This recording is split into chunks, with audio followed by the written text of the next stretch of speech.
494,000 rand. Yes. Then can you go to page 87?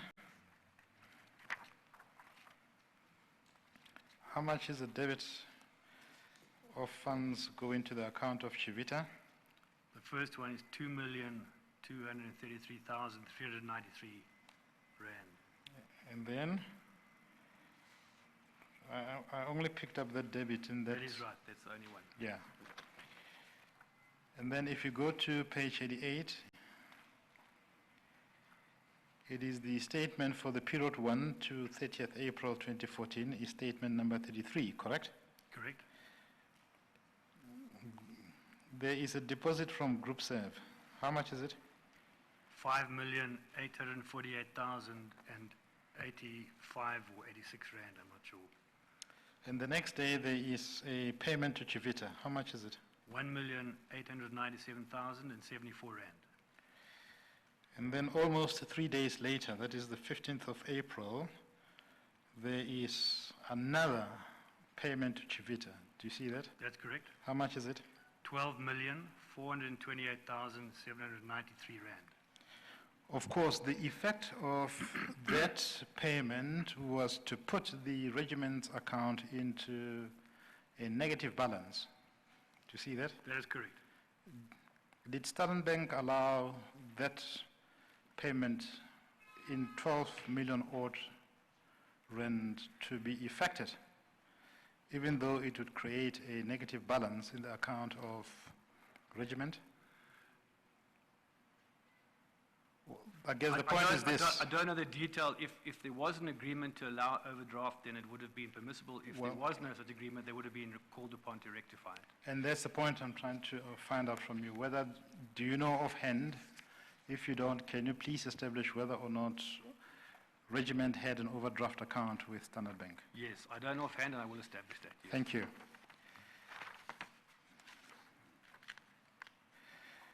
The next is page 6 of the same statement, which you find in page 89. Are you there? Correct, yes. For the first time, we see payment to an entity called Albatime, A-L-B-A-T-I-M-E. Do you see that? I do. How much is it? 1,397,233 rand and 87 cents. Have you conducted investigations about this entity, Albatime? To the best of my knowledge, they don't bank with Standard Bank, so I haven't had reason to investigate them, but I have seen media reports to the effect that they are part of the Gupta-related entities. Yes. Chair, you'll hear a lot about it when our colleagues from Transnet begin their fair share of presenting evidence on Transnet. Okay. Then there is payment to Chivita. How much is it? It's on the 19th of April. It was 11,913,000 rand. Mr. Sinton, if I look at the total of the money that had been paid to Chivita for April out of regiment's account, it comes to a total of about 24 odd million rand. If you take the payments on page 88, add those in page 89. That would be about right, yes. It is more than the amount which was in the account of regiment for that month, given the fact that it went into a debit or negative balance. Yes, correct. Yes. If you go to the month of May, it is from page 90. You'll see page 1 of statement number 34. Do you see that? I do, yes. By that time, the negative balance had been rectified because the opening balance, which is brought forward, is about 80 million rand. Do you see that? Correct, yes. And on the same day, that is the 2nd of May, there is a 20 million rand payment made to Chivita. Do you see that? I do, yes. A day later, there's another amount paid to Chivita from the same account. Correct. How much is it? 20 million rand. So only on 2 days alone, 40 million rand exits the balance of regiment's account. Correct. If you go to the next page, which is page 94, it's page 2 of statement 34. Correct. Further payments are being made to Chivita. I'm sorry, you are now going to what page? 91. Oh, okay, thank you. Thank you, Chair. It is page 2 of 16, statement number 34. Thank you. It is for the same period, 2 May to 31 May 2014. I suppose the reporting period is 2 May because 1 May is a holiday. Yeah. Mr. Sinton, what's the payment that goes to Chivita? On 5 May, there was an amount of 5,856,500 rand paid to Chivita. So the amount increases to about 45.8 million for that month alone. Correct. There are 3 other payments of 2 million rand each made to directors of regiment. I'm not going to ask you to mention name, but can you identify them in terms of amount only and the dates possibly? On the 6th of May, 2 million rand was paid to each of the 3 directors of regiments. Yes. That is the amount of 2 million rand that you talked about earlier. Correct. Can you go to page 92?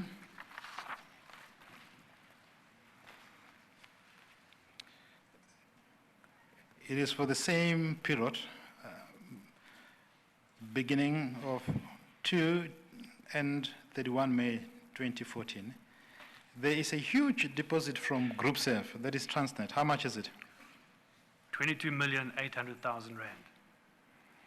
And the next day, payment leaves that balance in favor of Chivita. How much is it? 3,990,000 rand. And there's another amount which is paid to Albertime. Correct. I think you have identified that entity, but you don't know its details.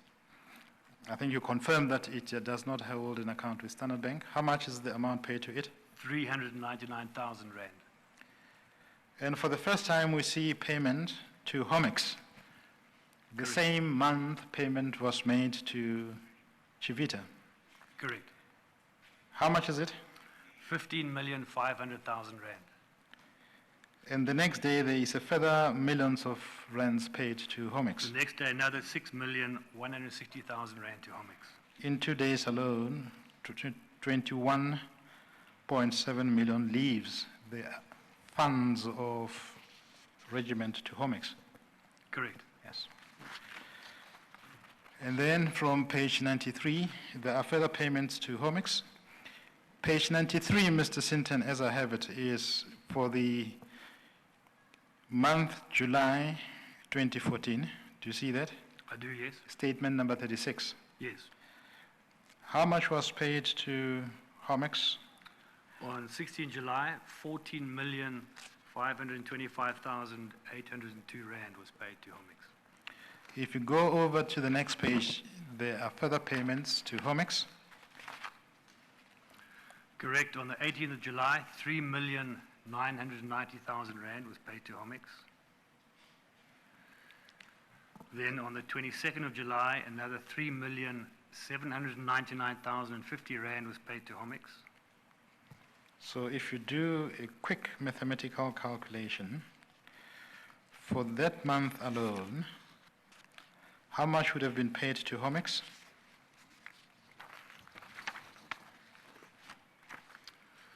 On my calculation, it's almost 22 million rand. That is correct, yes. Yes. Then I wanted to look at the period August 1 to August 30. It is on page 95. Yes. Transnet put a deposit of 34 million rand. Do you see that? I do, yes. And then thereafter payments are made to Comix. Correct. Can we identify them? The first is on the 7th of July. How much is it? 4,902,000 rand on the sorry, 7th of August, Yes, the 7th of August. 4,902,000 rand. And on the same day, payments of 2 million rand are made to each of the directors, correct? That is correct, yes.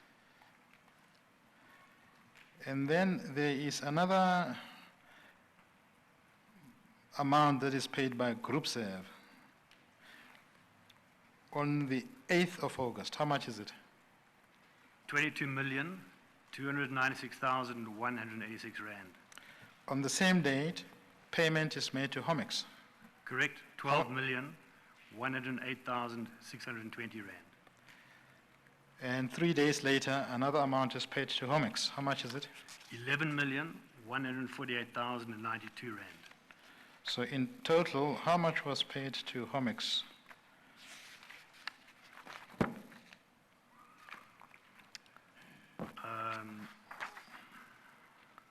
I come to the conclusion of 25 million, more or less.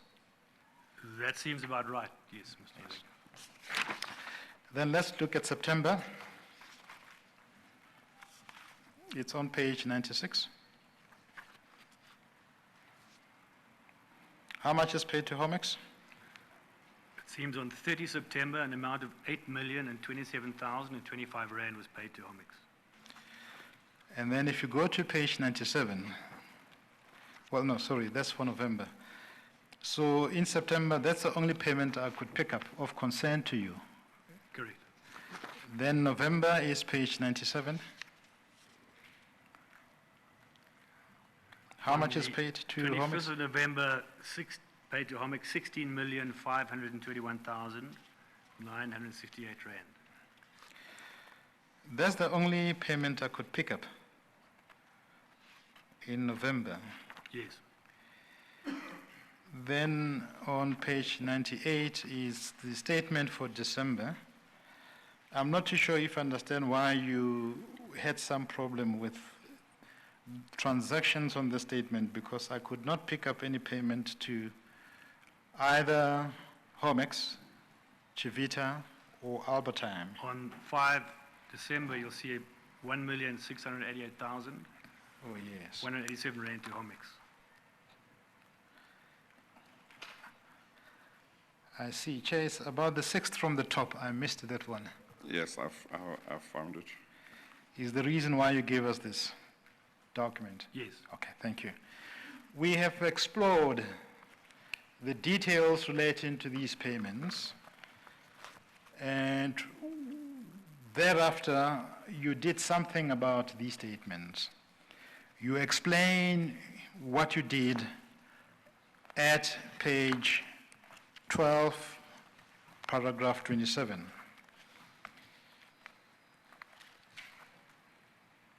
That is of his statement. Of his statement, Chair. Page 12, paragraph 27. You say there, if I may summarize your evidence, that you then wrote to Mr. Niven Pile, who is a director, at least at that point in time, of Regiment, and called for him to explain these transactions, correct? That is correct. Your letter is at page 79, correct? That is correct.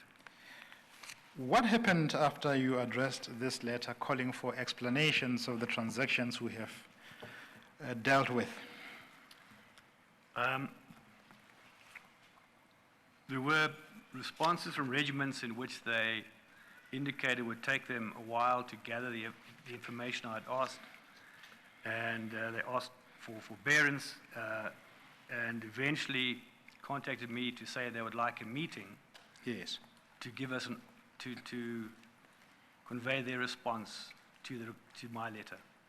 And that meeting, as I have your statement, took place on the 6th of October 2017. You say so in paragraph 28. That is correct. Yes. So it took them almost a month and 3 weeks to gather the necessary information so that they could respond to you at that meeting, correct? Correct. Just take us through what happened at that meeting. The meeting was held at Standard Bank's offices. Regiments was represented by Mr. Niven Pillay, who for all basic purposes was the Chief Executive Officer, and Mr. Lita Nyonya, who was a Director of Regiments, and a Mr. John Rousseau, who was described as being the Chief Operating Officer of Regiments. I represented Standard Bank in that meeting, and I was accompanied by Ms. Suzette Else, who is a Senior Compliance Officer of Standard Bank. And you started to pose oral questions to them, and they responded orally. Correct. Can you just give us a sense of the oral questions you posed? I basically, as far as I can recall, repeated my need to understand what the source was of the deposits, which seemingly came all from Transnet, and these payments that had been made. There were three companies that we were interested in because we needed explanation. One was Chavita Trading, the other was Comix, and the third was an entity by the name of Kupanua Investments. They explained to me that Kupanua Investments was an advisory company that they had subcontracted work for at Transnet, and the director of that company was well known to Standard Bank, and we were satisfied that there was no need to pursue that inquiry. As regards the other two, however, he explained to us that in about October of 2012, Mr. Niven Pillay and Mr. Eric Wood, who were both directors of Regiments at the time, had been invited to a meeting in Sandton, Johannesburg, by a Mr. Cuben Moodley, who was well known to Mr. Niven Pillay, and he had some form of arrangement whereby he would look for new opportunities for regiments in the public sector. When they arrived for the meeting, they met for the first time a Mr. Vikas Sagar, who was introduced as being a partner of McKinsey, based in Johannesburg, and Mr. Salim Essa was at that meeting. In summary, it was explained to me that the people that Mr. Sagar and Mr. Essa explained that McKinsey had secured consultancy work with Transnet, that Transnet required that McKinsey have a black-owned supplier development partner for at least 30% of the work that had been allocated by Transnet, and they were offering that role to Regiments because Regiments was a black-owned firm with the requisite skills.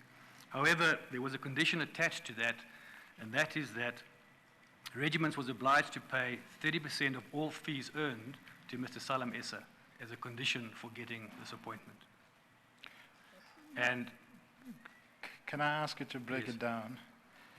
You've talked about this meeting, and at that meeting, they told you about the engagement of Regiment as an SDL partner of McKinsey in regard to Transnet work. correct. For that partnership, how much would Regiment have earned? Regiments would have earned 30% of the fees to be paid by Transnet for that work.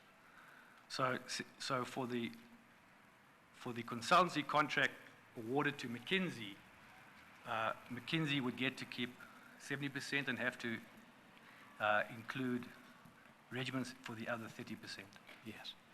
And you say there was a condition attached to that relationship. Correct. What was the condition as far as it That- was conveyed to you? For Regiments to be appointed as the supplier development partner for work at Transnet, Regiments had to agree to give 30% of its fees, i.e. 30% of the 30%, Yes. to Mr. Salim Essa. And they went on to explain that they also had an existing arrangement with Mr. Cuben Moodley that he would be paid 5% of all fees that might be earned from work with public sector entities. So the effect of all of this was they had to agree to pay away 35% of their revenues from Transnet work to 5% Mr. Moodley, 30% to Mr. Salim Issa. And from there, they went on to say that Chivita Trading and later Comix were the corporate entities that had been put up by Mrs. Mudley and Issa as the entities to receive that money.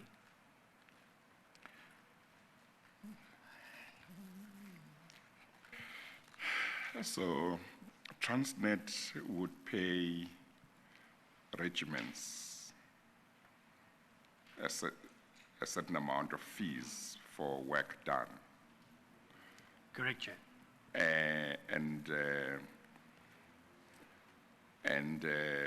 Regiments would take 30% of their fees and pay to McKinsey. Is that No. right? The other way around. No, not McKinsey, Yeah. to Mr. Salim Issa. Oh, okay. And then there were other entities in the picture after that would come after that as well. Correct. The last ones that you mentioned. Yes, Mr. Salim Issa nominated 2 companies to receive the money that had been promised to him. Initially, it was Chivita Trading, and thereafter it was Comix, the 2 entities that we've just been talking about. Okay. So, Chair, the pyramid is this. You have Transnet at the top. Yes. It pays fees to 2 entities. One is McKinsey, 70% of the fees earned. The remainder is 30% to Regiment. Yes. Regiment itself has to pay Fees. 35% in total, Yeah. 30% to Mr. Issa and 5% to Mr. Mudley. Yeah. All of that, Chair, is said in express details at paragraph 28.1. Yes.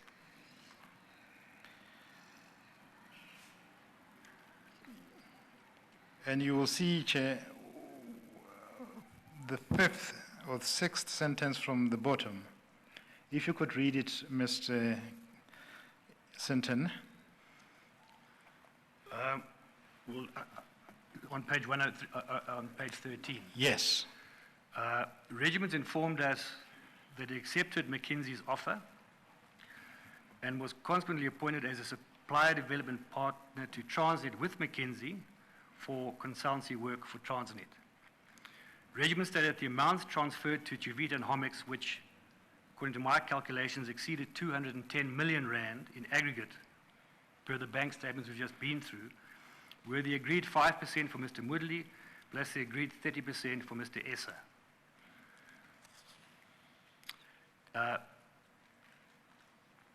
Mr. Pillay and Nyonya then explained to us that without their knowledge, subsequently Mr. Eric Wood agreed with Mr. Issa to increase the amount due to Mr. Issa from 30% to 50%. So there was a time after this agreement was reached when half of Regiment's revenue from work at Transnet was being paid to Mr. Issa in the form of Chivita and Yes. We were not there, and we can miss, we might miss a bit of detail of the oral conversation that took place there. From your evidence, I understand that this opportunity was introduced to Regiment by Mr. Mudley. correct. I can see his relevance to a discussion about whether he should be paid something. Forget about whether or not that arrangement would be lawful or not. Let's peg that. He gets 5% of the 30% paid to Regiment. But someone else whose relevance here in your explanation I don't pick up, and that is Mr. Issa. He gets the lion's share of Regiment's portion of fees, 30%. Correct. Did you find out why that is the case? Firstly, did you find out who is Mr. Issa? What is he doing in this relationship? I did inquire as to why regiments would agree to pay a stranger who they just met for the first time 30% of the revenue earned from a consultancy contract. And they said their understanding was that he had brought about the whole opportunity to get work at Transnet, and therefore this was his reward for having secured the work at Transnet. Did he explain what did he have to do?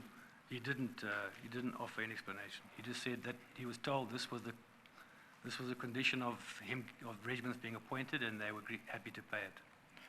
But Mr. Sinton, I mean, you know that Transnet is a state-owned entity which is obliged under section, I think it is section 51(1), paragraph A, Roman 3, or its equivalent, to procure goods and services through a public open procurement process, unless there are exceptional circumstances. Ms. Baleka, I'm very aware of that. Yes. So what was relevant is our surprise at the open admission that he had agreed to give up 30% of the revenue to a person who had no mandate from regiments to find business in the first place. If he had any mandate at all, it would have come from McKinsey, but certainly not, they told me, not from regiments.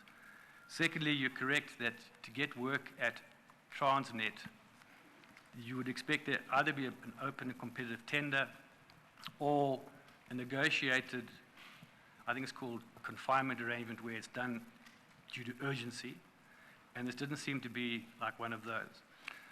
I therefore asked regiments if they could explain how, as a professional firm, they could give up 30% of their revenue and still remain profitable. As I heard later, they said, in fact, it was increased to 50%. And the answer they gave me was that the rates that McKinsey had negotiated with Transnet without a tender were 400% more than would have been charged by regiments had they negotiated directly with Transnet. So they felt they were comfortable to pay away 30% of revenues. In those circumstances, for us as the bank, to be told that Transnet was paying 400% more than it needed to pay in circumstances where the advisors were happy to give away up to 50% of the revenue, rang alarm bells, gave up red flags of the type that the crime prevention statutes say ought to be investigated. Yes. I understand your position, and I can understand why ultimately you took the view that you had to terminate the banking contractual relationship with regiments. But what I don't still understand is this, and I would like your assistance if you could provide it to the judge, because as you know, the judge would like to the bottom of this, is how does Mr. Issa procure work for a professional consultancy entity,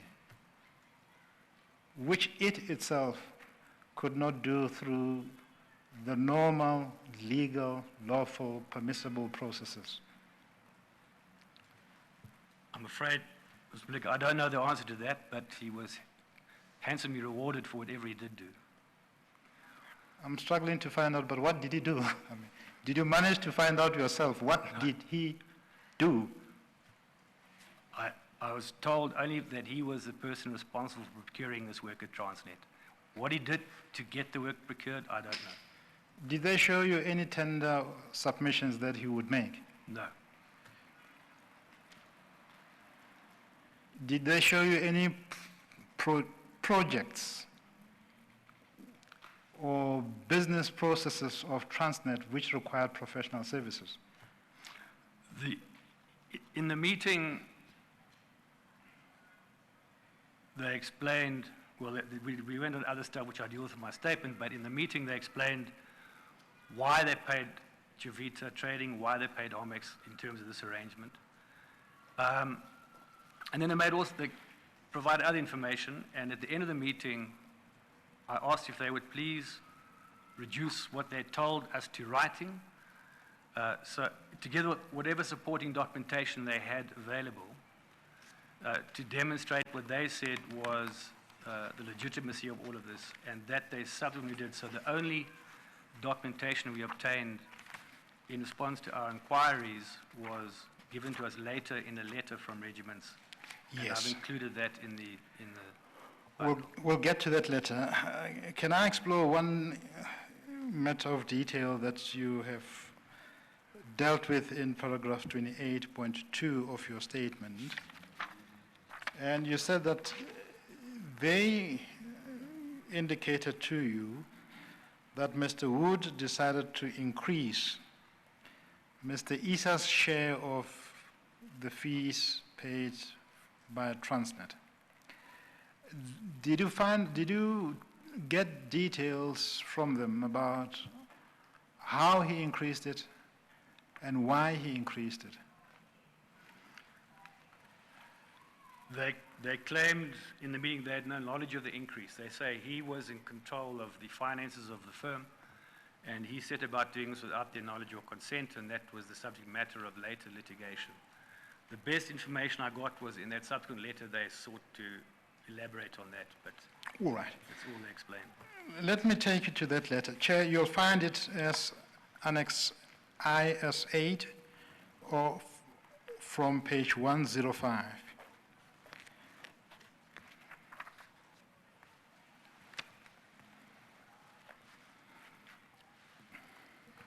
Yes, I've got it. You will see that that letter is dated 10 November 2017, correct? Correct. And it is addressed to you, Correct.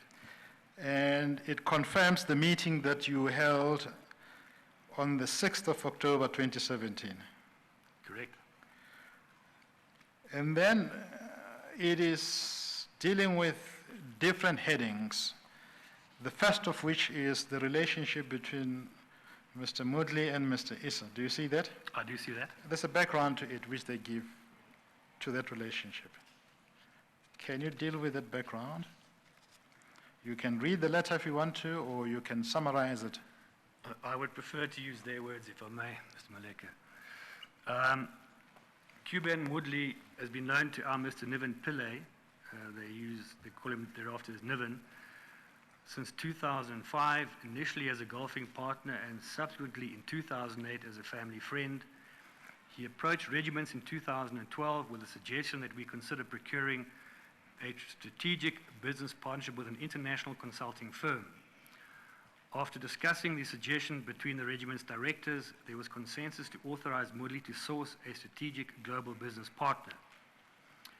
A meeting was duly arranged by Moodley in October 2012, which Niven attended in Sandton, where he was introduced to Vikas Sagar, a senior McKinsey partner. Sagar was accompanied by Salim Essa, and a strategic business partnership was discussed, which Sagar was happy to recommend to his McKinsey leadership. Regiments would become a supply development partner, open brackets, subcontractor, close brackets, to McKinsey. In turn, Moodley and Essa would participate in an introductory revenue share in the subcontract revenue paid to regiments. Can I stop you there and ask you the following? It is clear from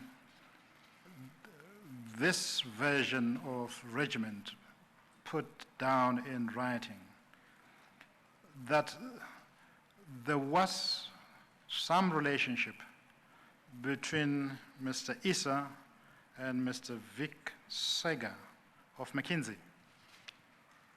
That's what we were told, and that is confirmed in this writing, yes. What I want to ask from you is whether in any dealings you had with McKinsey, did you put this part of the relationship to them? And if so, what was the response of McKinsey? I never put this particular relationship to them, but I did urge them to include in their investigations being conducted the circumstances under which the relationship between regiments, McKinsey and Transnet arose. I urged them to include that as part of their investigations. Yes. I didn't actually refer them to this letter. This letter was marked privileged and confidential. I thought it would be dangerous for us to No, I understand. Disclosure of confidences is one thing, but an investigation of a relationship of concern to you from your supplier is a Yes. totally different matter. Correct. Yes. All right. You say you did not raise that in these terms. Not in these terms, but I did urge them to pay particular attention to how this relationship came to be established as part of their own investigation. Yes. The next issue that I'd like to ask you before you proceed is on their own understanding. When I say their own understanding, I mean regiment's understanding. They describe the division of revenue regiment ends from Transnet as a revenue sharing arrangement. Now, I know that English is not my language, but that's a fundamental different structure of dividing up revenue from paying a fee.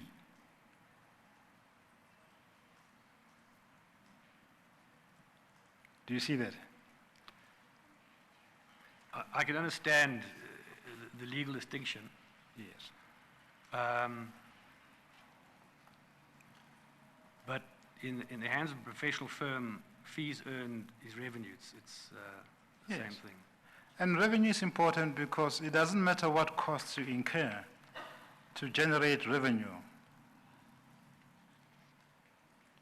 Whatever costs you incur to generate revenue doesn't matter. As long as the revenue is there, you divide that revenue regardless of the costs required to generate that revenue. Correct.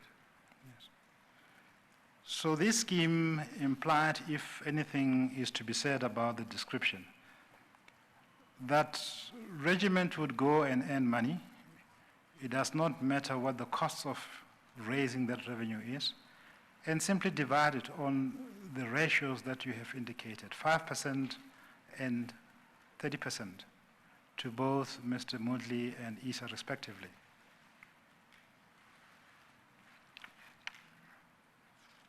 That is correct.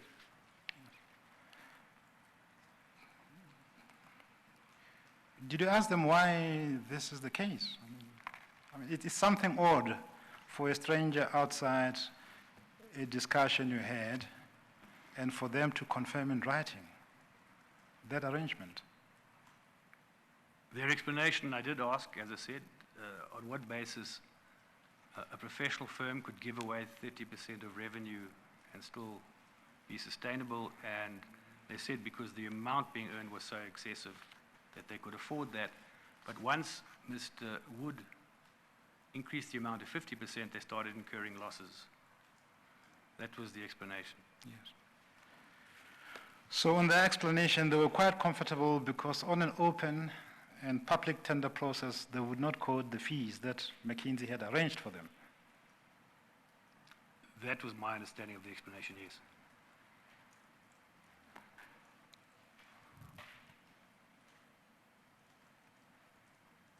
Chair, I believe that some of us would have to leave law and go to the business consultancy world.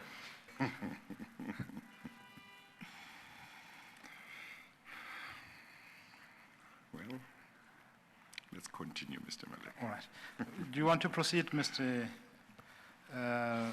Sinton, under the heading Regiment Due Diligence on ISA? It says here, at the time, Issa was unknown to regiments. He had no business or political profile based on our Google search on his background. There was no hint of any Gupta association. Regiments had no reason to decline the strategic business partner opportunity on account of Issa's participation. Can I stop you there and ask you this?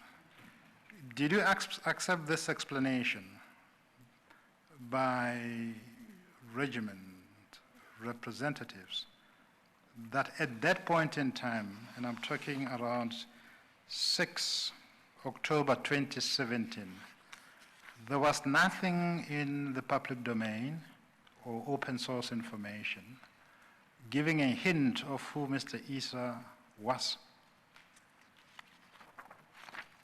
I think Ms. Valega, what he's trying to say that when they met Mr. Issa in 2012, there was at that stage, they had no reason to suppose that he had any Gupta relationship.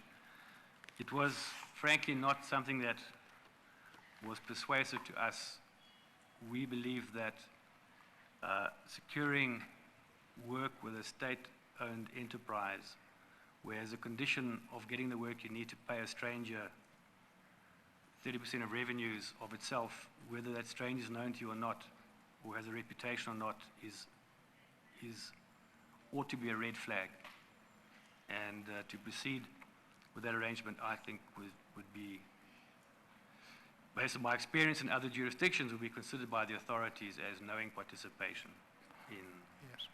I understand, suspicious transactions. I really understand your explanation around how they used the date of 2012 as a basis that at that point in time there was not publicly available information to give them a hint. But I'm going to take you to parts of this explanation which shows that they maintained this relationship with Mr. Issa, progressing to even a different form of revenue services that took place well after 2012. That certainly seems to be there. That seems correct, yes. Yes, and therefore that explanation cannot stand. My invitation to you is, were you satisfied with the explanation? No. Anyway, we'll get to other revenue sharing schemes that took place well after 2012. Under the heading McKinsey Due Diligence and Regiment, what explanation do they give? They say the McKinsey due diligence of regiments was conducted and approved by the International Office. Regiments was in turn duly approved as one of its supplier development partners alongside a number of their other existing subcontractor relationships. So McKinsey was quite satisfied about the probity and propriety of Regiment as a partner, from what they told you. That's what they told us. Yes. Chair, that issue will become important when we look at subsequent McKinsey relationship with Trillion. Subject to your views, Mr. Sinton, I'm going to ask you to jump to the last heading on page 106, which talks about the role of McKinsey. Yes. Do you want to deal with that? Yes. Again, I prefer to read out their explanation. In terms of the agreement, McKinsey would be responsible for procuring contracts with clients. This would include fee negotiations and, more specifically, approval of all subcontract fees allocated to and billed by regiments under the contract. They'd also retain ultimate leadership of any client relationship together with ultimate leadership over any contract. And then over the page. McKinsey would specify resource requirements from regiments and would retain ultimate quality assurance of all regiments' client work product. They would further ensure transfer of skills to regiment staff and contract resources throughout the engagement. Yes. I have asked you to deal with that part of their explanation, because on their own explanation, it is McKinsey who's doing the hard leg of procuring business for them. It is McKinsey who's doing the hard work of negotiating the fees. I don't see anything that Mr. Issa and or Mr. Moodley do in this regard to procure business for regiment. Again, my understanding from the meeting I had with regiments, and it's partly confirmed elsewhere in this letter, apart from the initial introduction Yes. of regiments to Transnet and McKinsey, Mr. Issa played no further role. He provided no further services in this relationship. And that's the point, Mr. Sinton, that they're paying an introduction fee of 30% initially, later 50%, just for the pure introduction, Correct. and nothing more. Correct. Subject to your guidance, I'm going to ask you to deal with the question of fees, which is discussed from almost the middle of that page.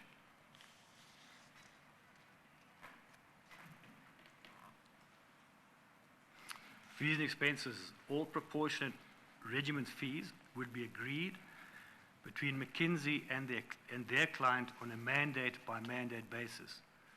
This would range between 30% to 50% of the McKinsey/client contract value as determined between the parties.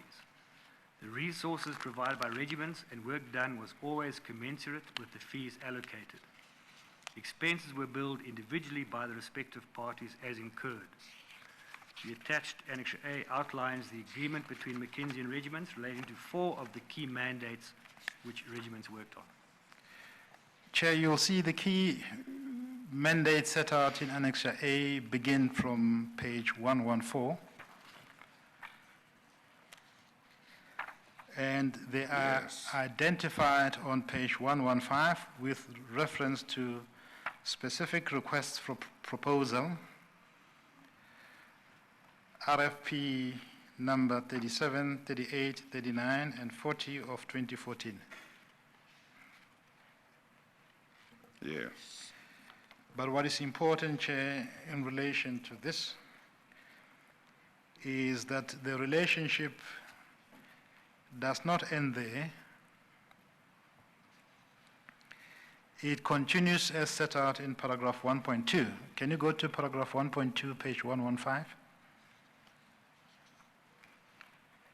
Yes, this is the consortium agreement that they said had been concluded between Regiments and McKinsey. In paragraph 1.2, it reads as follows: Regiments and McKinsey have agreed to combine their resources, skills, and information and form a consortium to be known as the Regiments McKinsey Consortium for purposes of responding to the RFPs and performing the services required under any contracts to be executed by Transnet and or Regiments and or McKinsey in respect of the work set forth in the RFPs defined as the contracts. Again, that part of the relationship as between those parties highlights the fact that it's a JV between two entities. For the present mandate and future mandate arising from Transnet work, and that does not provide for a third party to come into the JV. Correct. Yes.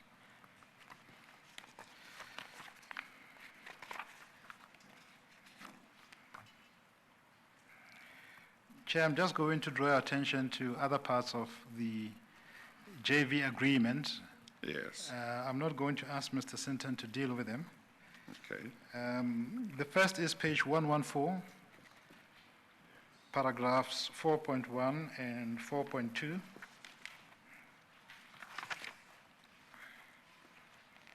And then the next is page 119, paragraph 6, which is the implementation methodology of the JV through an executive committee comprising 2 directors each from the JV partners.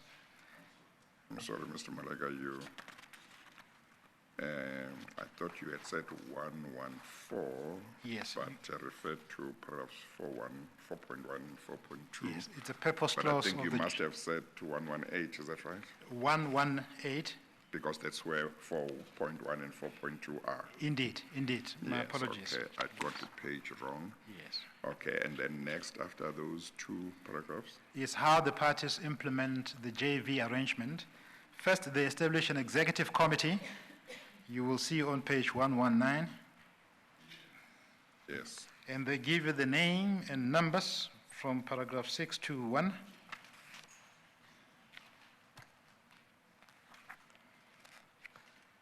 And it goes to paragraph 624.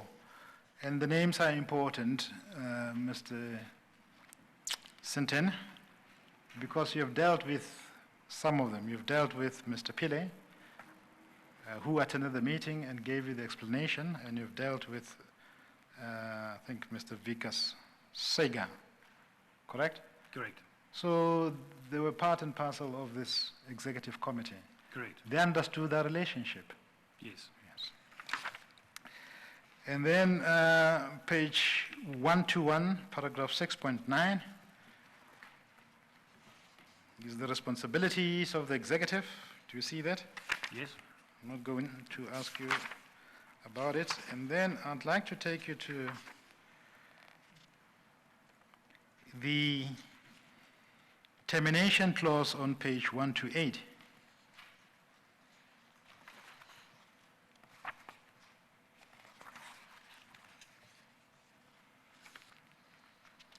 Sorry, before I do that, Chair, my apology. Before I do that, can I ask you to go to page 124,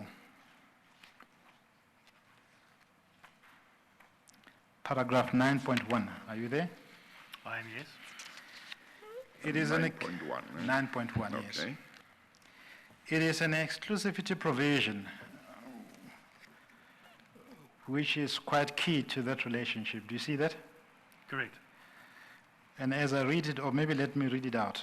The parties in respect of the object of the consortium as described in the recitals and clause 4.1 supra shall work exclusively together and shall not in any manner whatsoever, either now or at a future time, attempt to circumvent same in any of the transactions either entered into or which the respective parties are desirous of entering into as contained in this agreement. So they seal their marriage with that exclusive arrangement that no third party would do what the purpose of the agreement requires. Correct. Yes. In the context of that exclusivity provision, can I take you to the termination clause on page 128?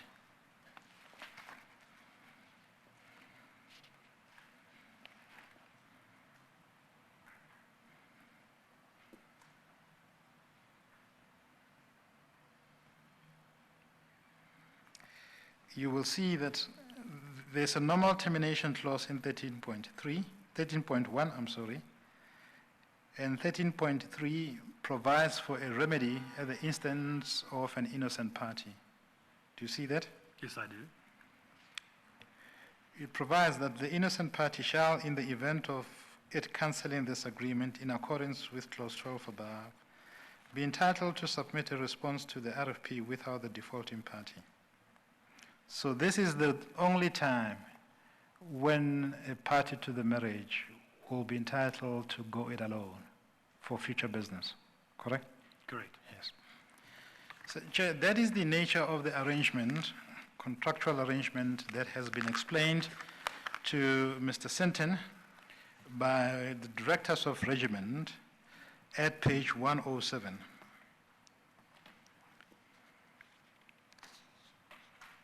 Yes. Ms. Sinton, I'm going to ask you to complete the explanation given by regiment in relation to Mr. Moodley at page 107. That is at the bottom. Yes. Moodley provided the idea of seeking out a strategic business partner to grow the regiment's strategy advisory business. At the time, regiments already had a strategy advisory business, Burlington, which complemented the client solution value offering provided by the regiment's debt capital markets advisory division. He also provided introduction to ESSA/McKinsey that gave rise to the revenue opportunity. In exchange, he would be entitled to a 5% introductory revenue participation share that flowed from the McKinsey subcontracts and other resultant business. The regiments struck a normal business relationship with Moodley to this effect, in terms of which agreement Moodley would nominate an entity/account into which payments would be received. McKinsey was aware of this arrangement.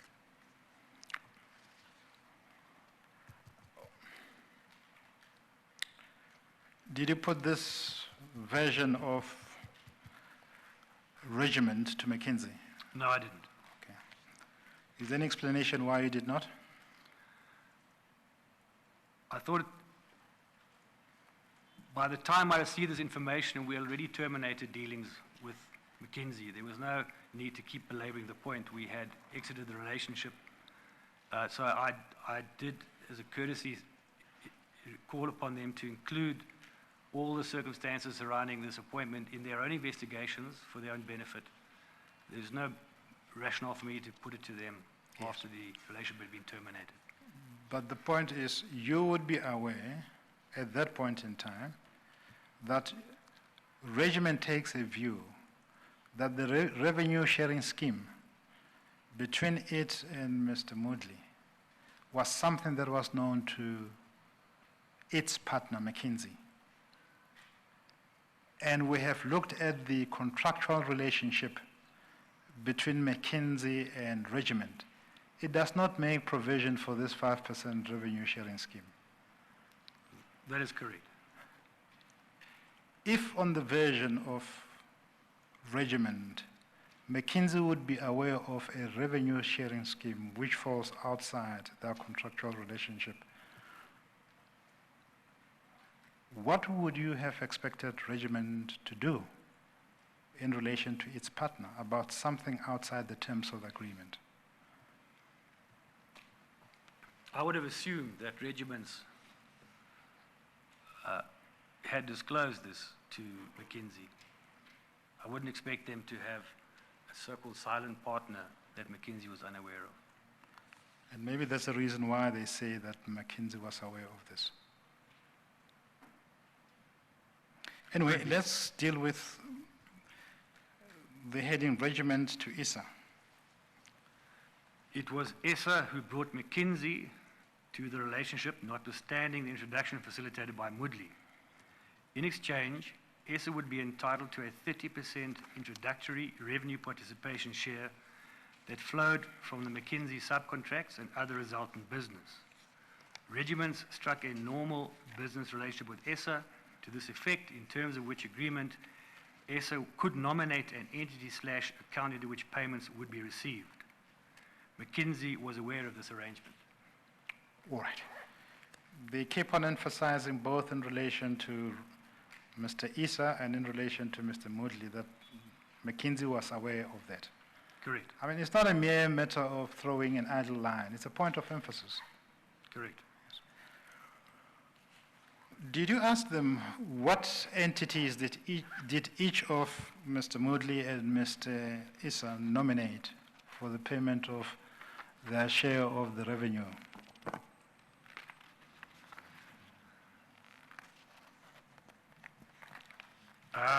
I did ask them in the meeting, Yes. and they told me it was Chavita, and then Comix. If you look to page 110, you will see they deal with that. 110. Yes. Oh, I see. Payments to Chavita. Chair, are you there at page 1110? I'm going there. Yes, I'm there.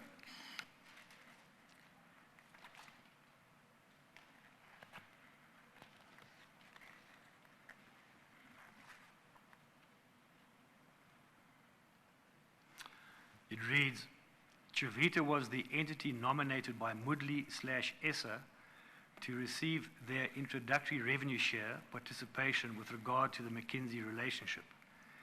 It is to be noted that these payments of the agreed 35% to Chavita, open brackets, and ESSA nominated entity, close brackets, included the 5% due to Moodley, paid to him in turn by ESSA.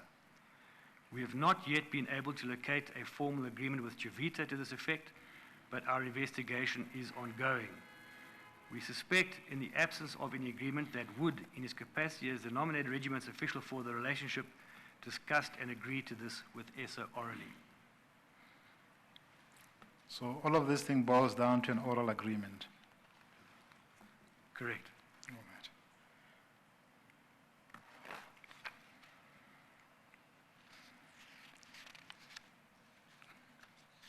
Can I take you back to an explanation they gave around their involvement in the so-called 1064 Locomotive engagement by Transnet?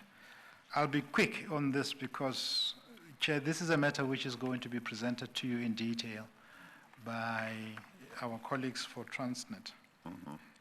It is at page 108.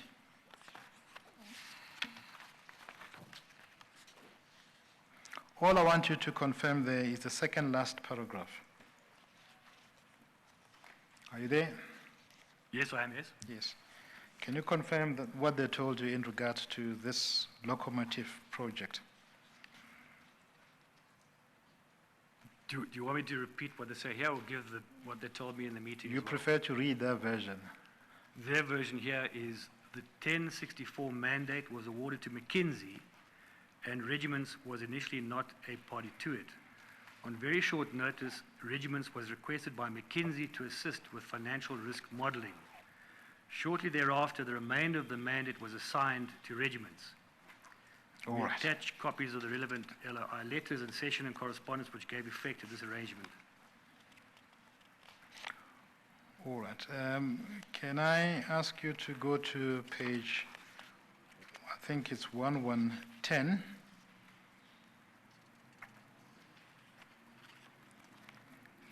And deal with the heading Amendment to Business Development Partner Agreement.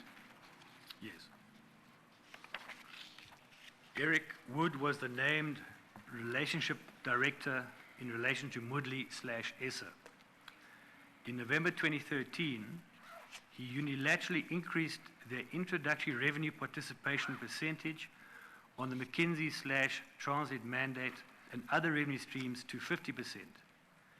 This increase, which resulted in Regiments incurring losses on some of the mandates, was executed by Wood without any reference to or consultation with the other two Regiments directors.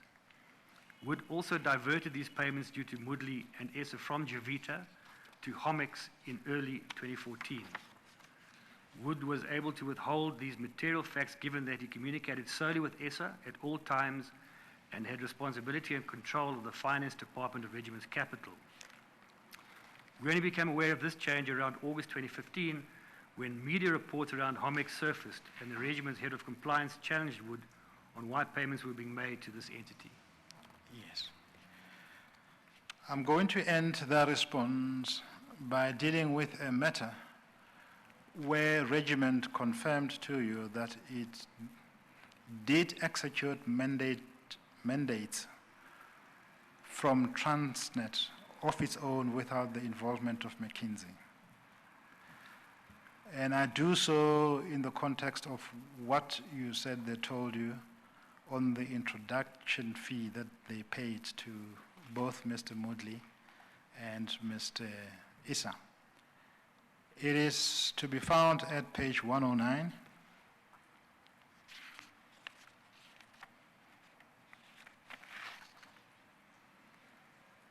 Under the heading Regiment/Transnet Mandates. Do you see that? Yes. Can I ask you to please deal with that section? Over the same period, Transnet ran several RFP processes independent of any work McKinsey was procuring. Regiments responded to various RFPs and won 2 mandates. One is numbered for the design and implementation of new best practice framework for Transnet Second Defined Benefit Pension Fund, and the other one, advisory services in respect of Transnet's participation in the Maputo corridor development. Even though our revenue share partners in the form of Moodley and ESSA were not involved in these procurement processes, it was determined that Regiments should honor the revenue share arrangement in these mandates as well, on the basis that absent the introduction to McKinsey, Regiment would not have been well placed to win these contracts. I'm sure you read this before. I have, Mr. Malik. It does not make sense at all.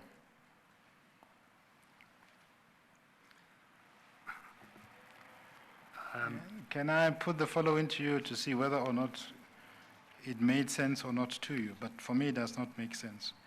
Firstly, this thing has nothing to do with the introduction by the 2 gentlemen to McKinsey, because Regiment goes off its own bat to secure this work without McKinsey, on their own so say. Correct? Correct. There is not even a basis to talk about a revenue sharing arrangement here.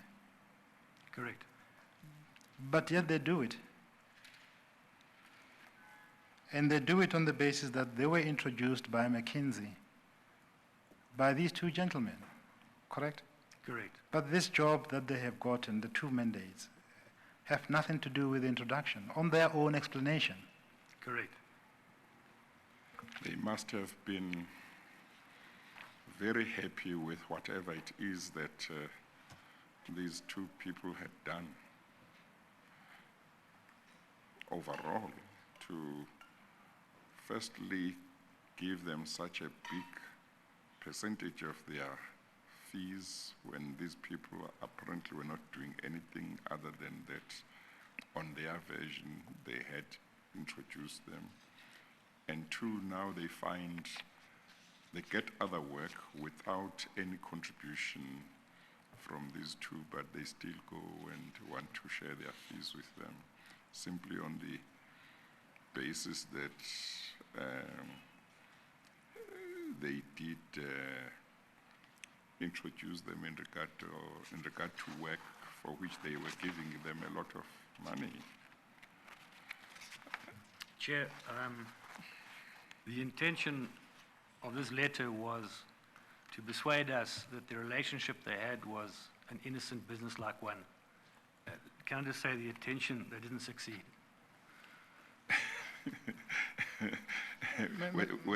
Are they doing a very good job? Mr. Sinton, I mean, anyone who reads this paragraph of their version will come to the conclusion that they're not telling you the full truth, that there's something they're withholding from you. Question is, what did you do to look into this version? Did you press them about an explanation on why this version does not make sense? Mr. Maleka, we found the explanation to be, our requirement is they needed to allay our concerns that their relationship, that the work that they had secured with Transnet and for which they were paying these, what we thought were exorbitant introductory fees or sharing the revenue, we found it implausible, and our remedy was to terminate the relationship, say we do not want to deal with you any longer. We didn't have a debate about the plausibility or not. We just said we can't accept this. We are terminating the relationship. So,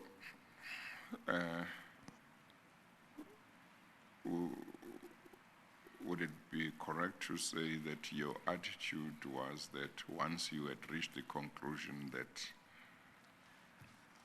these transactions, this relationship that they had didn't satisfy you, and that you would terminate the relationship, you ceased to have an interest in getting to more explanations, or not really?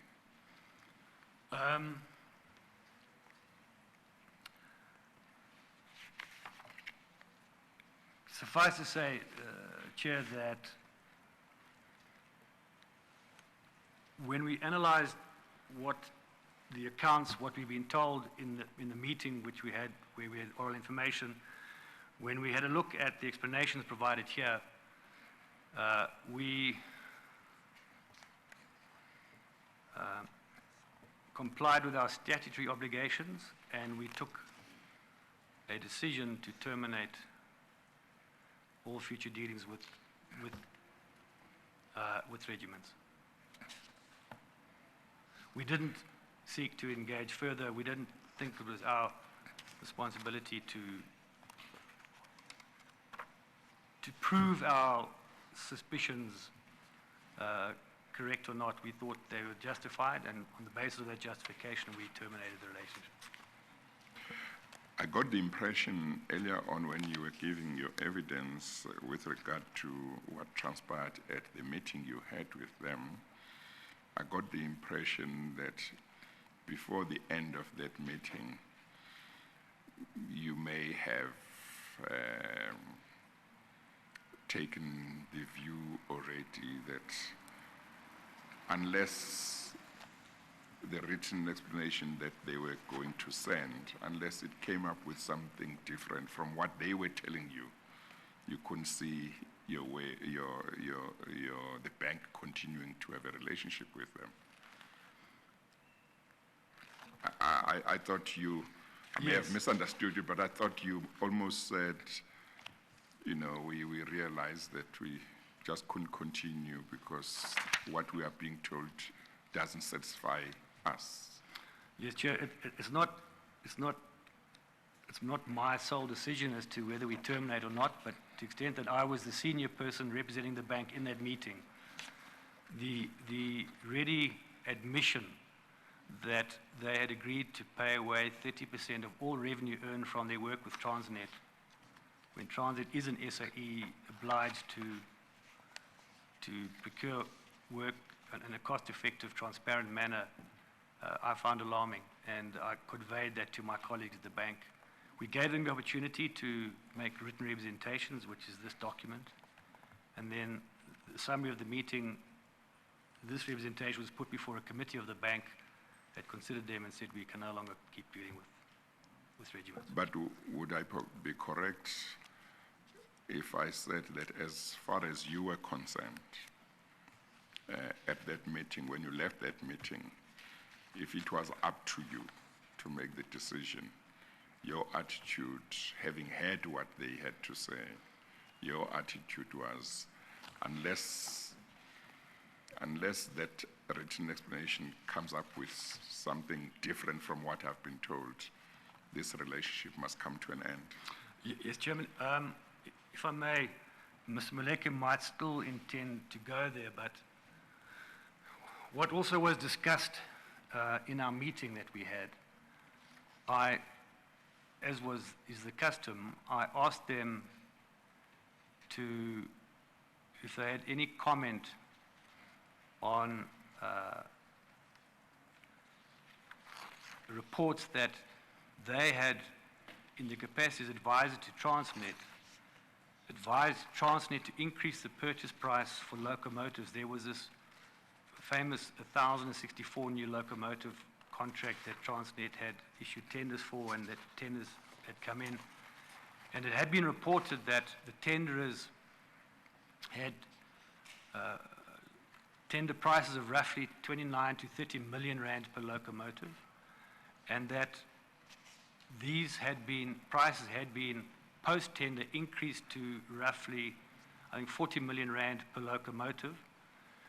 And I asked regiments if they had been involved, and they explained that initially McKinsey were appointed to advise on that contract, but that McKinsey pulled out at short notice and they took over.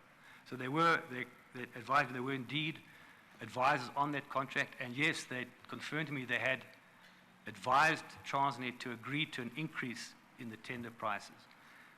They told me that the reason was that they had worked out that it would be in Transnet's interests to agree to an increased price because the tenderers, either suppliers of locomotives, had agreed to assume foreign exchange risk, and they thought that was good advice.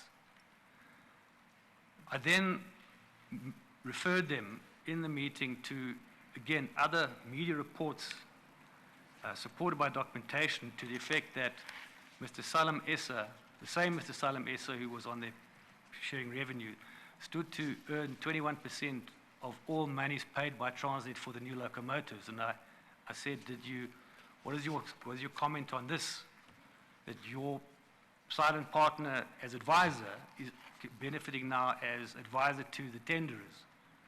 And they said they had no knowledge of the newspaper reports, let alone the involvement of Mr. Essa in that. Now, I found that extremely difficult to believe. It was very much publicized at the time. It was a talking point. And for them to be a long-time advisor to Transnet, to not be aware of these very serious allegations in the media, or pretend not to be aware of them, I found extremely difficult to believe. And that was another factor on top of the fact that they were paying it, that as you say, caused me to leave that meeting thinking, I don't think we can proceed with the relationship with these people. Thank you. And just to source some details from you in that regard, consistent with your statement, the media reports you wanted them to look at and comment on about the fact or the report that Mr. Issa stood to gain handsomely from this Locomotive project is at page 100.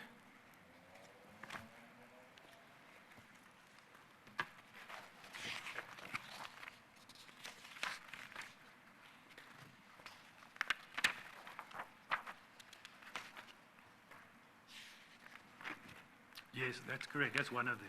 Yeah. The point about it is that it is dated 1 June 2017, and your meeting is around 6 October 2017, which is almost 3 months later. Correct? Correct. So if any ignorance there existed about this, it would have run for a period of 3 months. Correct. I find it strange that a management consulting company would be unaware of this set of media reports for a period of 3 months relating to one of its clients. Relating to a contract which they advised on for one of its clients. Yes. Yes. Yes. Correct. I mean, they're doing the same job.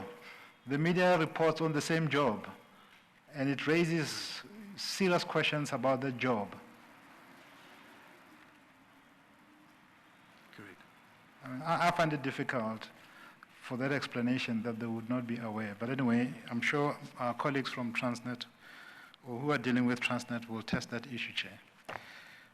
And if you go back to your statement, in relation to that part of the conversation you had with them about the locomotives, in your statement you say something more and something far more emphatic than your oral explanation a moment ago to the chairperson. I'd like to draw attention to paragraph 28.6.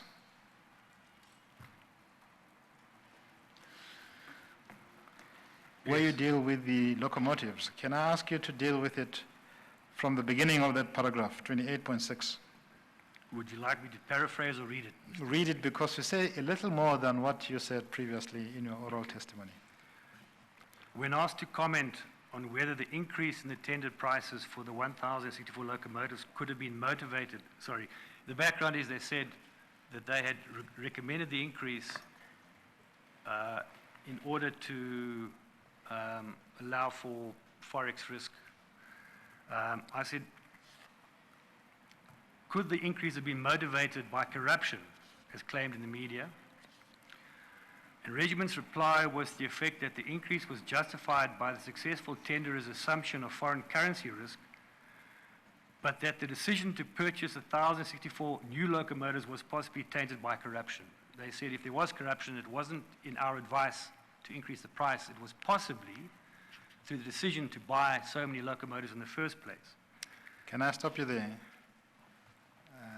I'm sorry to do this to you, but in the ordinary course of events, anyone in this country who harbors a suspicion of corruption, especially when it relates to state institutions such as Transnet, has a fundamental statutory obligation that you are aware of, correct? Correct. They tell you in the course of a meeting that they harbor a possible suspicion around a deal in which they're advising, which could possibly have corrupt elements in it in the course of that meeting, correct? Correct, correct. They had a duty to raise that issue, as you do in relation to transactions. You have given the chairperson Section 34 PRECA reports because you harbored some suspicions of corrupt dealings in relation to them, correct? Correct. Did you ask them why did they not report? I didn't know if they did or didn't report this. Okay. They were simply expressing an opinion to me. When I asked, do they think there was corruption in that transaction, they said not in the increase of the price, but possibly in the decision to buy so many locomotives. Indeed. I had no knowledge as to whether they'd reported this to any authority or not. But you would have expected them to do so if they were fulfilling their statutory duties. I'm not saying that you should have insisted. That may not have been part and parcel of your job. But I'm saying you would have expected them to do so. Yes. Again, it turns on the interpretation of Section 34. Section 34 talks of knowledge of corruption.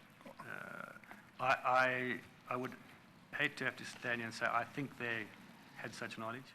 They certainly said if there was, it was possibly in the decision to purchase so many. Can I test it this way? If you were in their position, what would you have done? If we had been advisors to a client and come across objective facts which justified a suspicion of corruption, then we would have deemed it necessary to report that under Section 34 of PRECA. All right. Is there anything that you'd like to deal with in 28.6 before I ask you to go to 28.7? It's just that, Chair, when asked why they thought the decision to buy so many locomotives was tainted, they informed me, which I didn't know, that Transnet had an existing fleet of functioning locomotives at the time, that South Africa's rail network cannot accommodate more than 300 active locomotives at a time. And so for the company to go and buy another 1,064, when only 300 could be used at any one time, they thought was a decision worth investigating. But that was simply in a meeting. Could it have happened? Yes, possibly for these reasons. It wasn't, we believe it happened, and expect there's a certain opinion. Chair, remember one of the witnesses gave us a useful business experience about, I think he used the phrase just in time, that you don't buy goods in order to put them in the spare yard. You buy them just in time when you need them. Yeah, I think I remember something. I'm not Yes. sure whether it was here. Yeah, it was here. Oh, I think it was Mr. Efron, in fact, as I remember. Yes. Yeah. Oh, yes.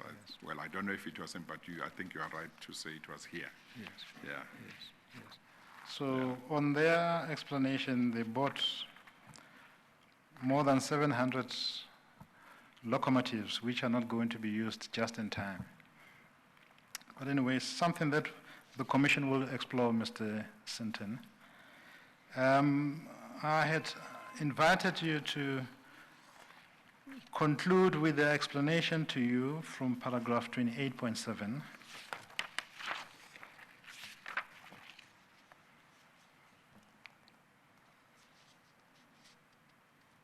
Yes.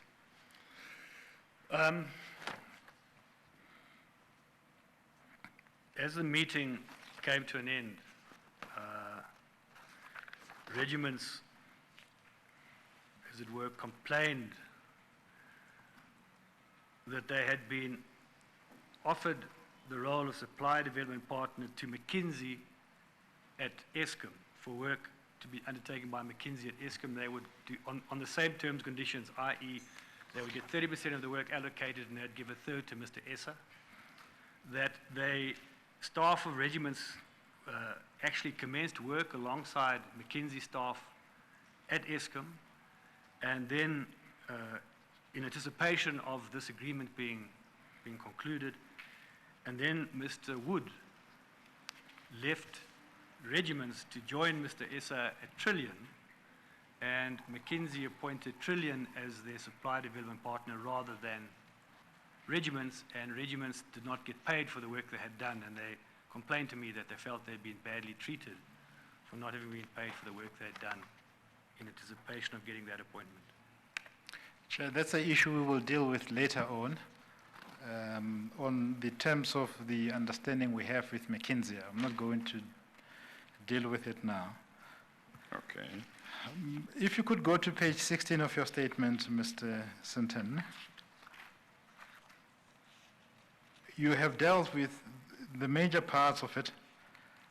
I'll ask you to deal with something new in that statement, which begins from the last sentence, and it begins in the fourth last line of that paragraph. Yes, in the first part, I refer to the letter we've just been dealing with, and I point out how it confirmed what had been told to us in the meeting. But I also mentioned that another noteworthy aspect is that the letter includes a copy of a letter in which Mr. Anuj Singh, then Transnet's Group Chief Financial Officer, purports to give Transnet's consent to Regiments replacing Nedbank as an advisor on the locomotive acquisitions at the request of McKinsey.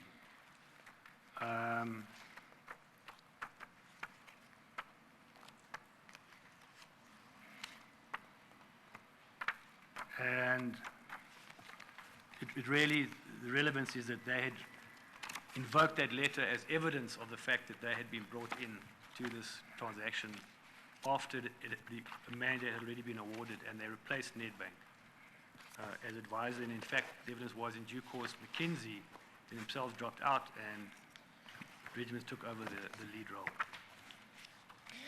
In your documents, you give us some documents relating to the replacement of Nedbank by Regiment. I remember I came across them. It's an annexure to the letter. Is page,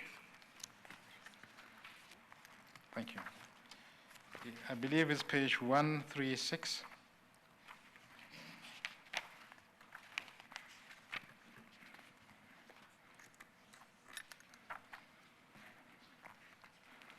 That is correct, yes. The letter is dated 19 November 2013. Do you see that? Correct. And it records that Nedbank was replaced because of some conflict of interest. Correct. And then McKinsey has agreed to replace Nedbank with Regiment because it is in the best interest of Transnet. I'm reading paragraph 5. Yes. And the point I was making, paragraph 6, this letter serves to confirm Transnet's agreement to McKinsey's request for Regiment's capital to provide the required services in the place of Nedbank. Yes. And there I don't see these arrangements about revenue sharing because the client agrees to the replacement. Correct. Yes.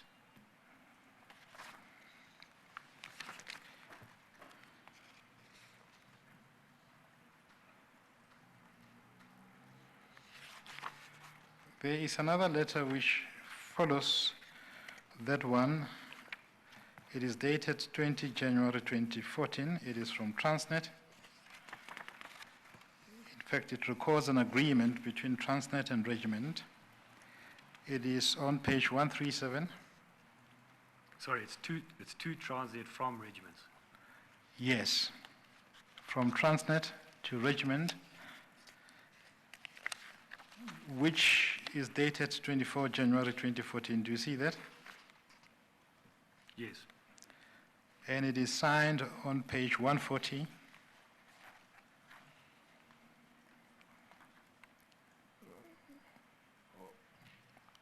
By Transnet, do you see that? I do see it, yes. And also by Regiment, do you see that? Correct, yes. Yes. So that letter starts at 137, Mr. Yes, Malika? Chair. Yes, Chair. Yeah, okay.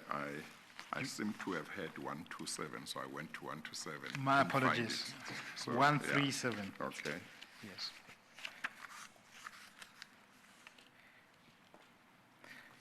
Again, you'll see that it is a contract between Regiment and Transnet on the Locomotives project. Do you see that? Yes. And it records the terms. I'm not going to take you through them. But what is quite clear is that Transnet is engaging Regiment for that project. And the fee structure is set out on page 138. Do you see that? Paragraph 2.1. Yes, I see that. It is a fixed fee and also a performance fee. Do you see that? Correct. Yes. And these are the fees that are paid to no one but Regiment by Transnet.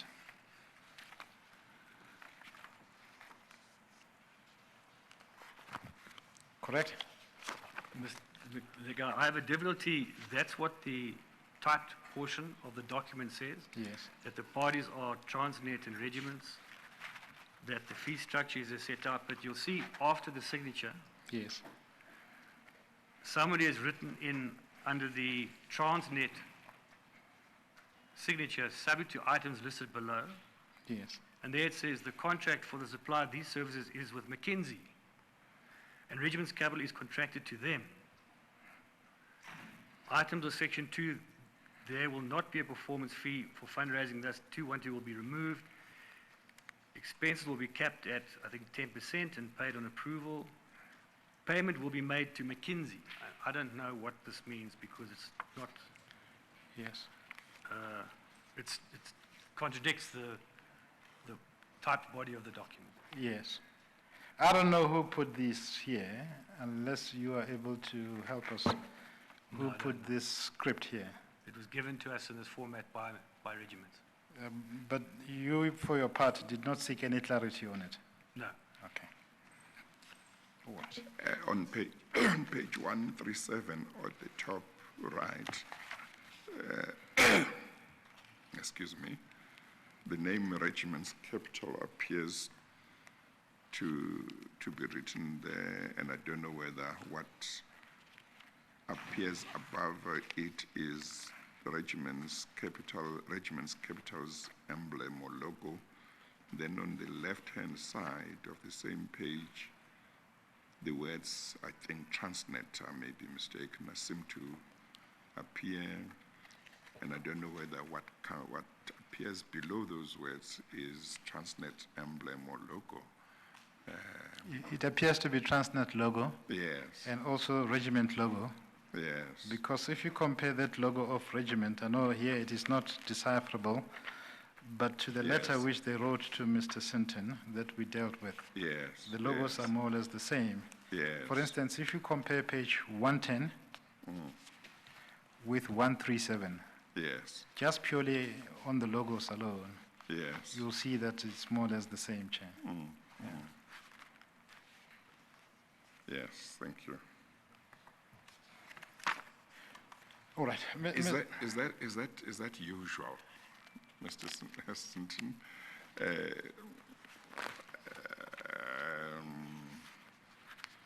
This appears to be, when you look at page 137, it appears to be a letter addressed to Transnet and addressed to Mr. Anuj Singh.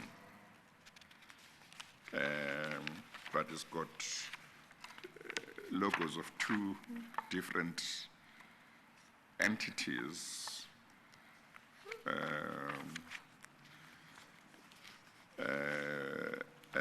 But then when you go to the end, or when you read paragraph 137 towards the end, then you are told that here is what has been agreed, and then you have terms and conditions, and then at page 140, that page looks the way any last page of an agreement would look, with places for the parties to sign and witnesses. And then, of course, there is the handwritten annotation at the end. It just seems strange to me that it doesn't appear on the first page as an agreement as one normally finds agreements would look, but it's got logos of both parties, but maybe that's normal, I just don't know it. Chair, it's not normal for a supplier to a customer to use the customer's logo on letters. Yes. It often happens that to give gloss to contracts, logos are applied. Yes. But that's at the time of signing. To send a letter using someone Yeah. else's logo, it would be unusual. And this seems to me, it's also not unusual in commerce for people to write a letter proposing terms and say, if you agree to the terms, just countersign the letter and that will be the record of the agreement. So it elevates a letter into a contract. And I think that was the intent here. But it's a bit of both. It's Yeah. partly a letter, but it provides at the end for proper counter-signature,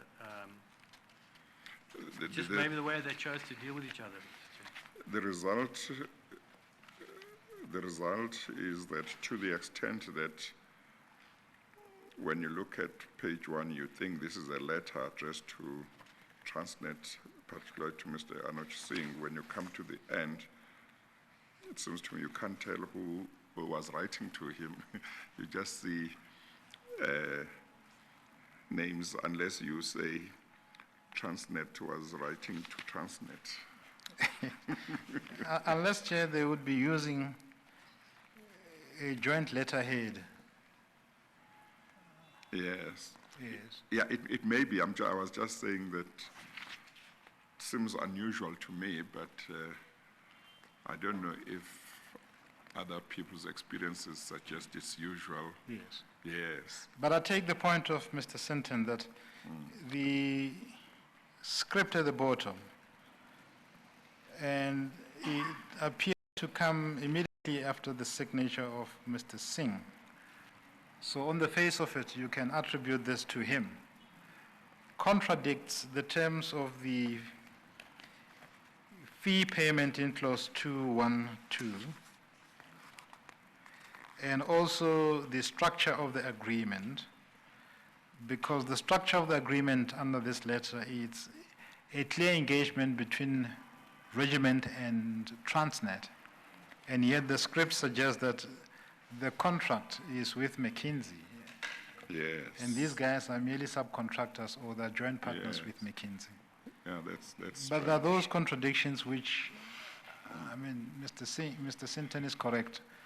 I can explain them now, and hopefully in due course, Regiment will be able to explain when they file their responses they promised to. Yes, okay.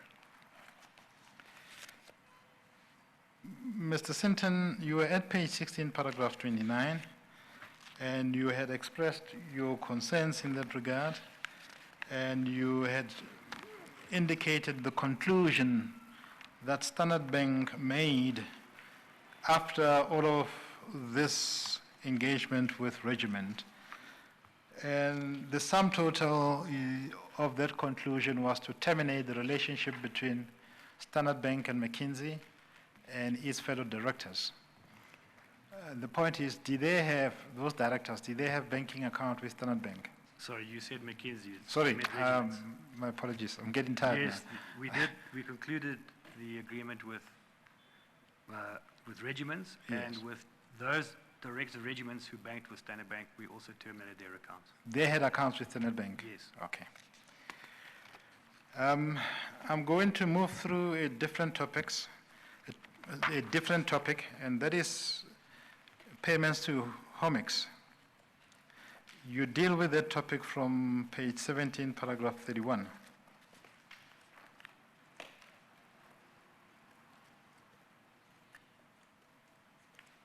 Correct? Correct. You indicated to the chairperson that Comix was an entity that had a business relationship with you in terms of banking transaction facilities. It used to, yes. It used to, Yes. yes. Media reports suggest that Comix is a letterbox company. And I'm sure you must have picked up those media reports. I have seen them, yes. Yes. From your investigation, what did they reveal about Comix? Comix did open a bank account with Standard Bank. The appointed, they provided proof of address and all the statutory documents you would expect, and they provided the identities of the signatories on the account. In this case, despite Comix having been nominated as the entity to receive all payments for Mr. Muli and Mr. Essa, they were not signatories on the account, nor were they directors of the company. Those were Mr. Yaqub Ahmed Biku, Mr. Tawfiq Hazware, and Mr. Muhammad Shafiq Adams. Who are these individuals? I mean, did you manage to figure them and find out who they are? Yes, we have names, ID books, addresses for all of them. There's a separate in the bundle that you've handed up. We've given that all to you. I'd rather not give personal ID numbers and names Yes, out publicly if I can avoid it. yes. No, I understand. But you explain how money was paid into Comix and how it in turn paid money to other entities in paragraph 31. Correct. And you do so with reference to a spreadsheet which is at page 164.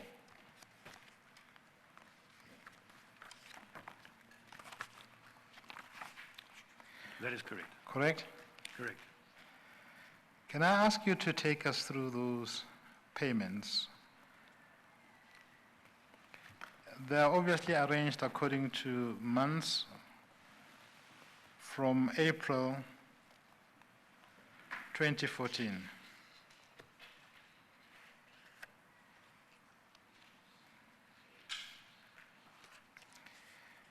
As I pick up the payments from Comix from 8 April 2014, beginning at page 164, up to page 169. They go to an entity called Bapu Trade CC. Do you see that? Yes, I do. Who is Bapu Trade CC? Bapu Trading CC is another entity.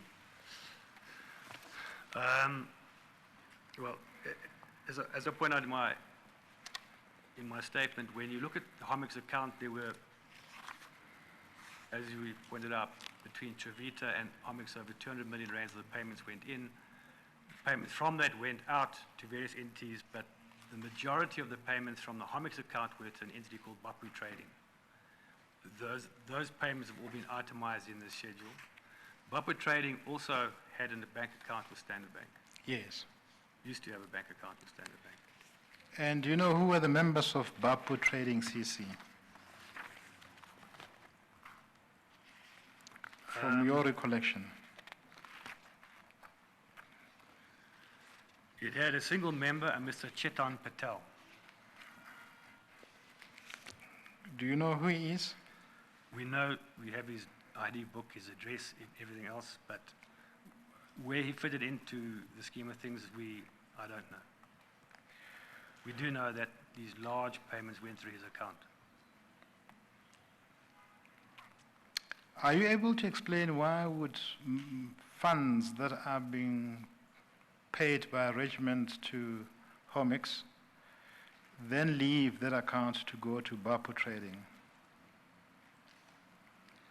No, apart from observing that there were large amounts, often round amounts, the reason for the transfers, all of this takes place electronically. I have no way of knowing what the reason was. What view did you hold about those transactions in Comix account to Bapu Trading? Sorry, please ask again. What did you think of those payments? An inference to be drawn is money laundering. Money laundering. Yes. And what did you do with that Bapu account, which on your view of things suggested money laundering? One assumes all suspicious transactions would have been reported to the Financial Intelligence Center. And then separately, once we noticed separately from any of that, this type of activity, we would close the account. You closed the account? Yeah. Okay. Then you also refer to an entity called, or before I leave, Comix. Can I draw your attention to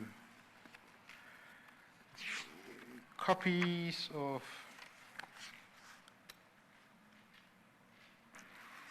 bank statements that Standard Bank appears to have sent to Comix? Chair, they begin from page 171.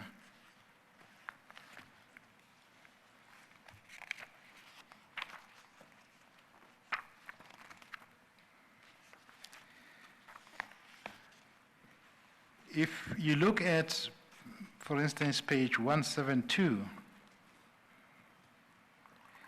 you will see there's an account number at the top and the type of account that was held by Comix in Standard Bank is described as money market call account. Do you see that? Yes. And you'll see that Comix has given you an address where you posted these bank statements, I'm sorry. Do you see that? Yes, I do. And at every turn, you indicate to your client at that point in time the various balances in that money market call account. Correct? I do, yes. Yes. There are many. From my documentation, they end at page 188.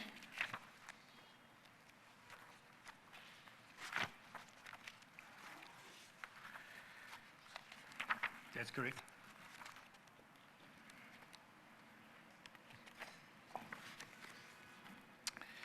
Then you refer in page 17, paragraph 31, to another entity called Cutting Edge Commerce.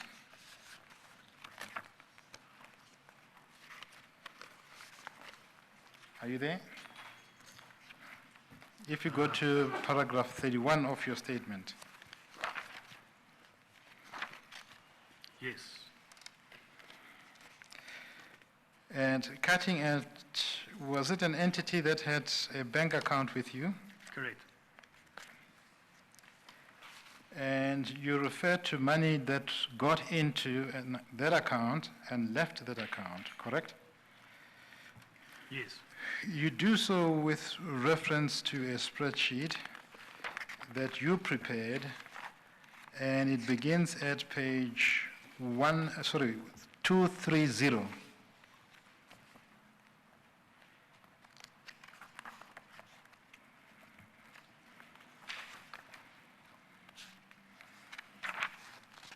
Correct. Now, this entity is quite interesting. Did you manage to understand who were the controlling minds behind this entity?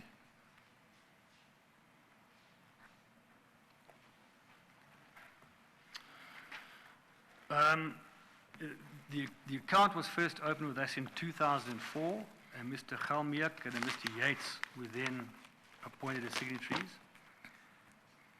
In 2011, T.A. Turo and A. Emma Marley were appointed as signatories, and in June 2017, Jay Fraser was appointed as a signatory. Those were the appointed signatories.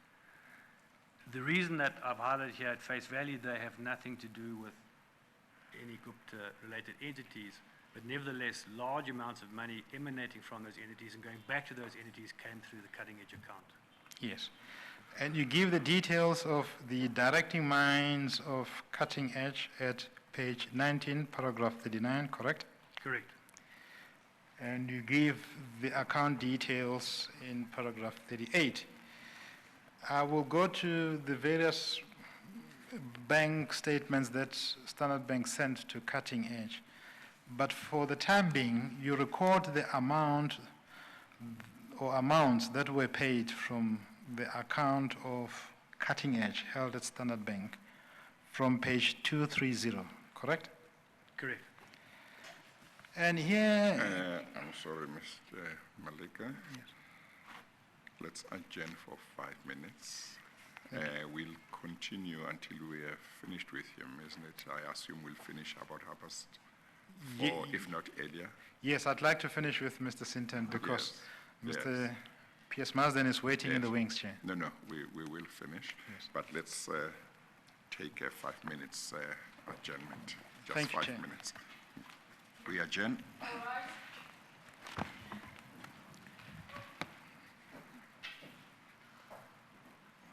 What's the time?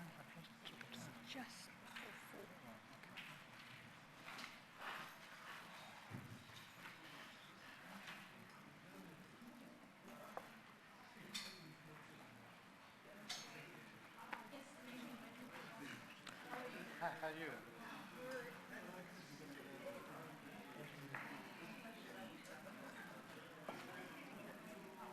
Good.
You may proceed, Mr. Maleka. Thank you, Chair. Mr. Sinton, we have now identified who Cutting Edge is, and we did so with reference to paragraph 38 of your statement, in which you confirm that it had a money market call account with Standard Bank, correct? Correct. And you give the details there.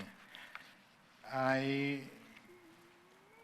merely draw your attention to paragraphs 40 to 41 and 42 and ask you to confirm them. We may get back to them depending on what you say later about paragraph 43 onwards. I do confirm that. Yes. Let's get to paragraph 43. You say that with reference to IS 16, there is a clear evidence that on 16 May 2016, Cutting Edge received 71 odd million rand from Eskom. You confirm that? That's correct. And IS 16 begins at page 204. Correct?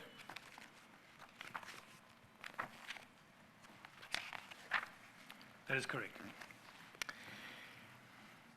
And those are transactions about Cutting Edge. I wonder whether you are able to tell us where you got them from. The IS 204 is simply an extract from the accounting records of Standard Bank. Of Standard Bank. Correct. So you got that payment tracked from official records kept by Standard Bank. Correct. Good.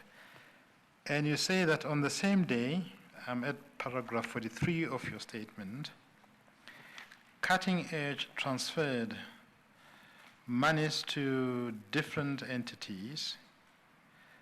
The first one is Mejul. I hope that I'm pronouncing it correctly. And you say the next day it transferred money to BESA or BISA, I don't know how you pronounce it, project. And then you say it also transferred money to 4-time consultants, correct? Correct. Did any or all of these entities hold accounts with Standard Bank? As far as you have been able to establish? I haven't been able to establish for BERSA projects and 4-time. The difficulty we have is we usually, not usually, we almost exclusively work on numbers and not names. So for each name that we search for, if we come up with a name, we have to do a secondary investigation to track down accounts. When I was under pressure to do this statement, when the statement was done, Medjool was a customer of ours. We hadn't yet found evidence of BERSA or 4-time consultants having accounts with us. All right. But I mention them here because, again, if you look at media statements, they are all alleged to be involved with transactions with the Guptas in one way or another. Yes. Obviously, in due course, you'll do further investigation relating to Yes, them. we will. And you would be able to furnish further information to the Yes. Commission. We will. But as of the date of your statement, you record that there were further payments which were made around the 19th and the 20th of May. You deal with them in paragraph 44, correct? Yes, correct. One of them was payment from Cutting Edge to Sahara. Correct. How much was it? 10 million rand. We know who Sahara is. There cannot be any debate anymore about who Sahara is. I doubt it, Mr. Malek. Okay. It was clearly an entity owned by the Gupta family. Were you able to establish why was there payment by Cutting Edge from the amounts it received from Eskom to Sahara? No, I don't know the reason, and I don't think we inquired at the time. All right. There is another payment of 10 million rand to Sahara, and you deal with it in the last sentence of paragraph 44. Yes, the relevance here, Mr. Malek, is that on 16 May, the 71 odd million rand comes in from Eskom various payments, all in the region of 4.5 million rand, are made to entities. And then on 19 May, i.e. 3 days later, an amount of 10 million is paid to Sahara.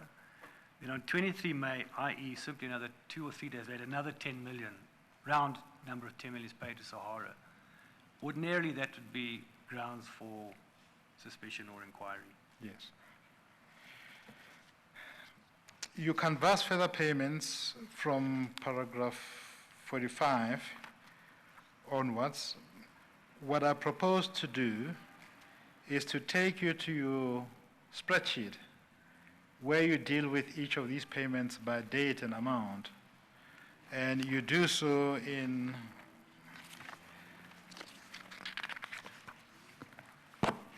page 230. I think that will save us time to go through each and every paragraph of your statement where you record the payments from the account of cutting-edge commerce. Are you happy that we should do it that way? Yes. Chair, you'll see from page 230, there are different payments made by Cutting Edge from 20 November 2015.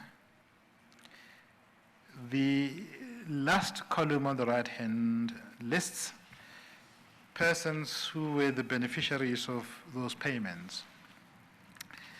There are many, but I'd like you to pick up each of them by name without repeating each of the transactions relating to that, to the name concerned.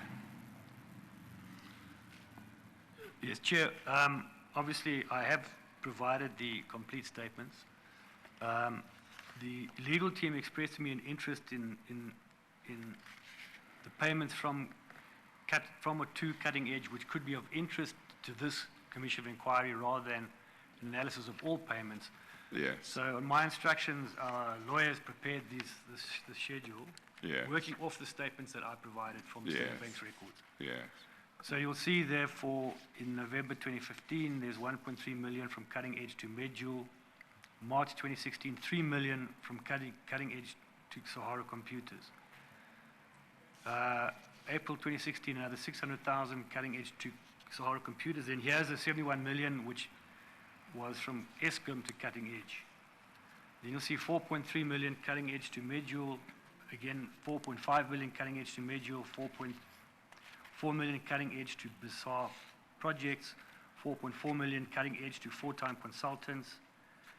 The next one is an inter between Cutting Edge entities. Then there's 4.45 million Cutting Edge to Biz Africa.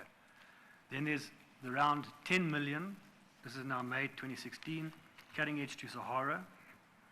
Then there's another amount from Eskom to Cutting Edge of 5.58 million. Then there's around 4 million Cutting Edge to Aspire Management. In May 26, 3.8 million Cutting Edge to Aspire Management. And then 24 May 2016, another 10 million Cutting Edge to Sahara Systems. Approximately 10 days later, in June 2016, 3.25 million Cutting Edge to Sahara Systems. Again, in the media reports, there was a company called Global Softtech, which was reported to have been involved in transactions with Transnet involving entities related to the Guptas. So we identified those. There's 600,000 Cutting Edge to Global Softtech. Then, interestingly, in 19 July, there's 5 million rand from Sahara Computers back to Cutting Edge. And on the same day, another 3.5 million Sahara to Cutting Edge. I get back to the comments earlier, when an entity makes multiple payments to same beneficiary on the same day, it's cause for concern. Can I interrupt you? You explain in page 25, paragraph 68, who Global Softtech is.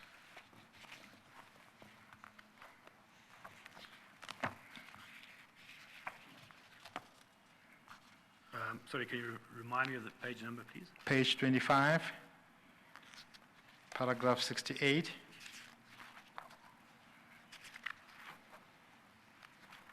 Yes. And that is an entity that held an account with Standard Bank, correct? Correct. Yes. So at least there, when payments are made from Cutting Edge to Global Softtech, you can pick I can pick up those payments. those payments on your platform. Correct. Yes. Then, that was 600,000. Then, as I said, there's innocent payments, 5 million from Sahara back to Cutting Edge. On the same day, 3.5 million rand from Sahara back to Cutting Edge. The next day, 600,000 from Global Softtech back to Cutting Edge, i.e. reversal of the previous 600,000 paid. Then on 2 August 2016, 8 million rand from Cutting Edge to Sahara Computers. On 12 August, 235,000 rand from Cutting Edge to FutureTech. FutureTech again was one of the entities that was identified as being involved in contracts with the Guptas. Then it starts to become interesting in that on 18 August, Cutting Edge paid Trillion 16.4 million rand. Can I stop you there? That is 18 August 2016. Correct. And I'd like to go back to your affidavit, if you don't mind, because to give some useful details around the movement of cash or account balances between Cutting Edge and Trillion. And there are two different entities of Trillion you identify. The one is Trillion Shared Services, and the other is Trillion Management Consultants. You begin to raise issues around Trillion from page 21, paragraph 49. Yes. You say in paragraph 49, on 18 August, Cutting Edge transferred 16 odd million to Trillion Management, correct? Correct. That is the transaction that you were dealing with when I stopped you, Correct. with reference to IS 18, correct? Correct. Can I ask you this? We'll deal with other inter-transfers between Trillion in one or other capacity with Cutting Edge. By that time, I'm talking around 18 August 2016, had you become aware who Trillion Management was?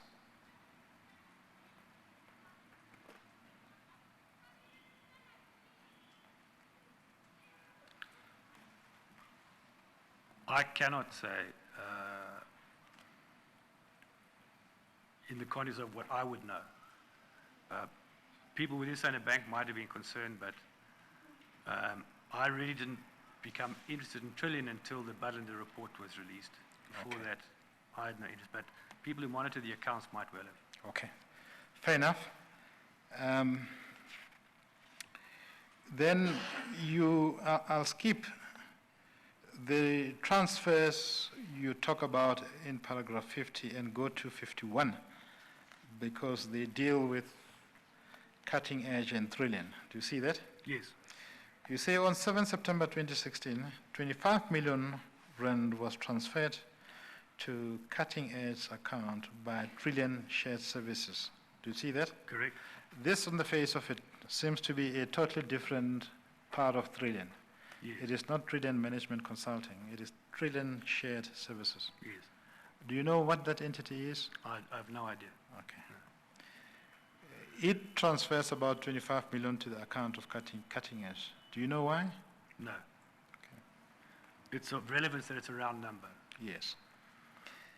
And then you say on the same day, Cutting Edge transferred about 9 million rand to Sahara. Exactly 9 million. Yeah. A day later, which must have been on the 8th of September, another amount of 25,840,000 rand was transferred by Trillion Management Consultant to Cutting Edge. So this is a different Trillion. Correct. It transfers an amount of 25 odd million. Correct. Remember, this is a day after Trillion Shared Service Center has transferred almost exactly the same, not exactly, but almost the same amount, 25 million rand. What did that say to you as Standard Bank or those who were monitoring these accounts? These such large amounts paid in and paid away in such short order would have been of cause for concern. A cause for concern for you? Yes. Okay. And I take that inconsistent with your banking obligations, you would have dealt with them. Correct. And then I would like to take you to paragraph 53 on page 22, because that's where you deal with further payments as between Trillion Management Consulting or consultants with Cutting Edge. Correct.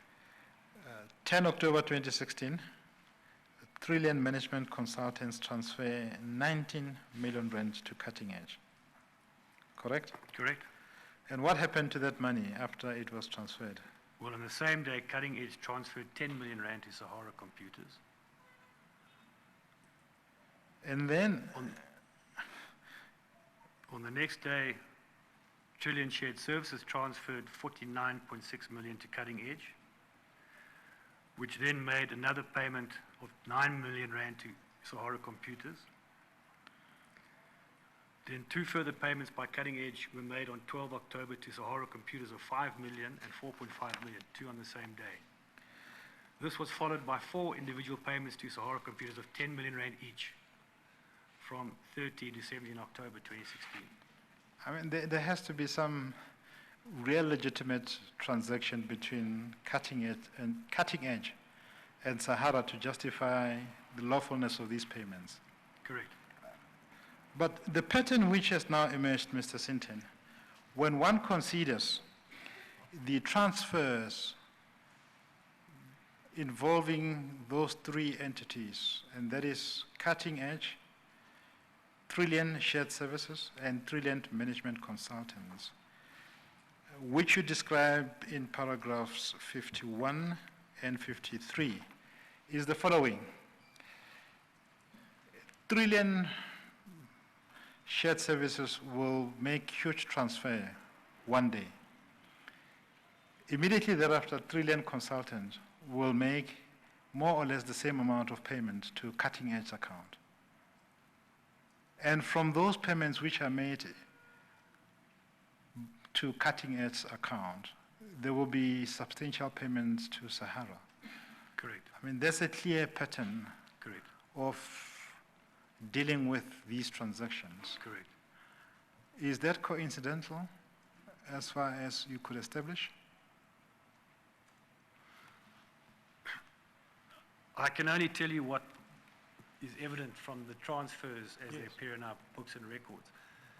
And I can make the observation that when the amounts transferred in are large, round amounts, and then they are transferred out again. For example, elsewhere I mentioned that there's 10 million rand a day over 4 or 5 days to Sahara. If you owe Sahara 60 million, just pay them 60. Don't pay them 6 lots of 10.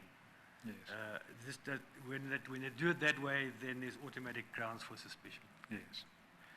The same pattern I've described to you continues in paragraph 54. Correct? Correct. On the 20th of October 2016, Trillion Management Consultant transfers 25 million rand to Cutting Edge. Correct. A day later, Trillion Shared Services transfers 15 million and 25 million to Cutting Edge. Yes.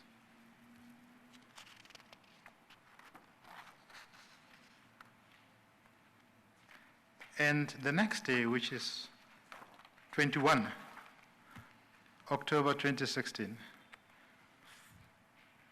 6 payments are made by Cutting Edge to Sahara. Correct. It's the same pattern Of 10 million rand each. of 10 million rand each. Correct. Again, grounds for suspicion on your approach.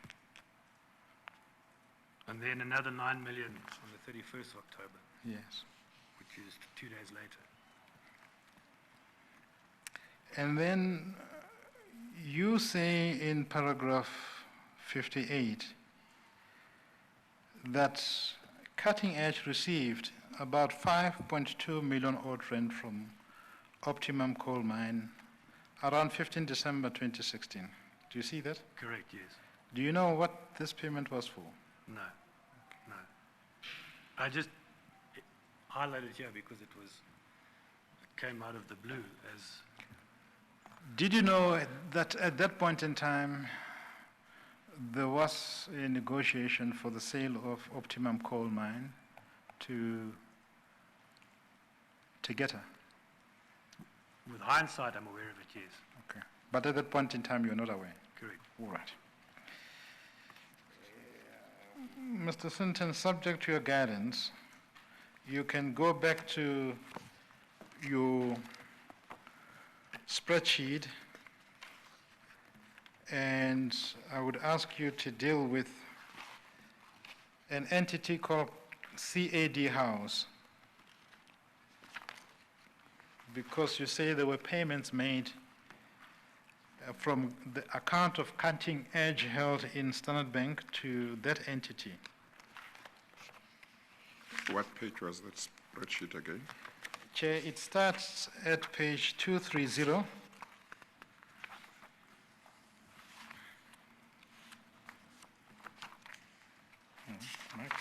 Thank you. And then, as I indicated, on the right-hand column, Mr. Sinton, through his lawyers, lists different beneficiaries of payments from accounts made from the account held by Cutting Edge.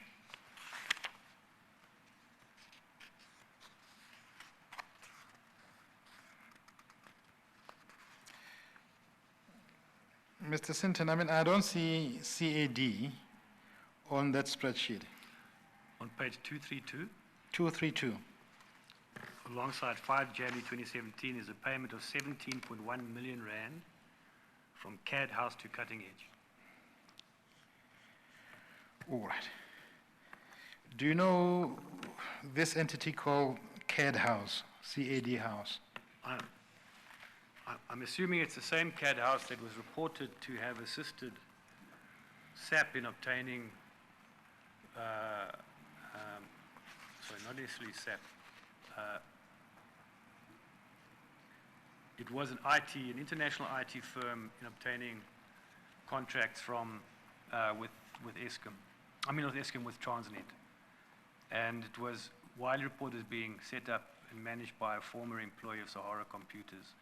And there was much speculation around it at the time. It's the only reason it's here is because it has been identified in the media as being of interest in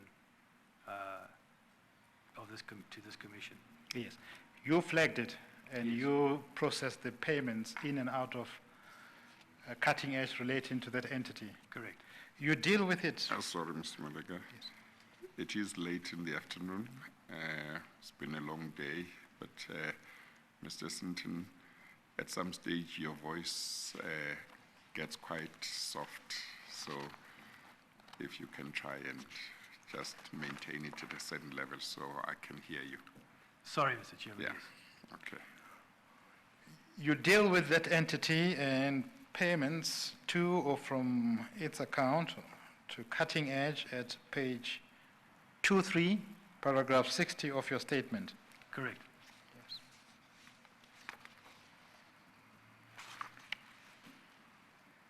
Yes. And you say that it transferred about 17.1 million rand into the account of Cutting Edge. Correct. Now, you say something very interesting about that money in relation to an entity called Future Tech.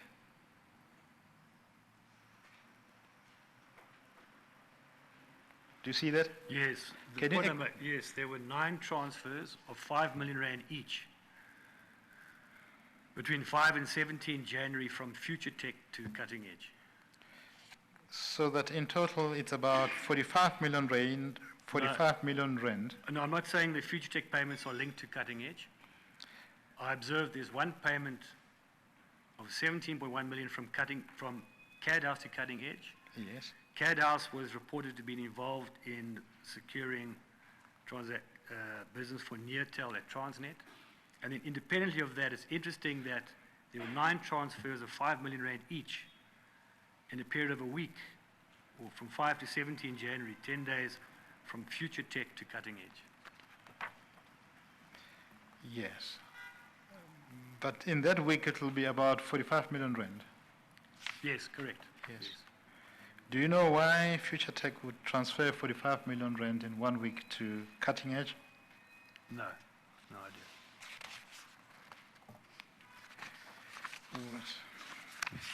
You explained what Future Tech is from page 26, paragraph 70.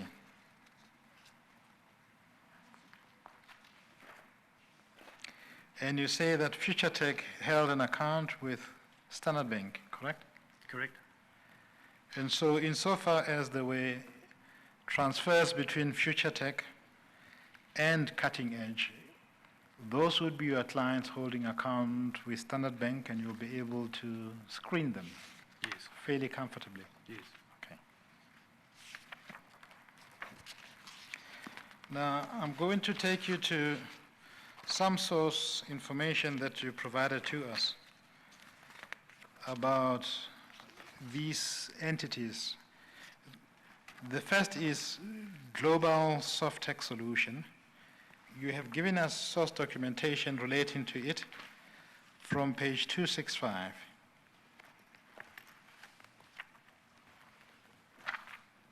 Correct. Beginning with the statement dated 9 January 2015, Correct. and you indicate that that statement shows a balance. I'm not too sure if I read it correctly, and I may have misunderstood the balance reference on page 265. How much was it?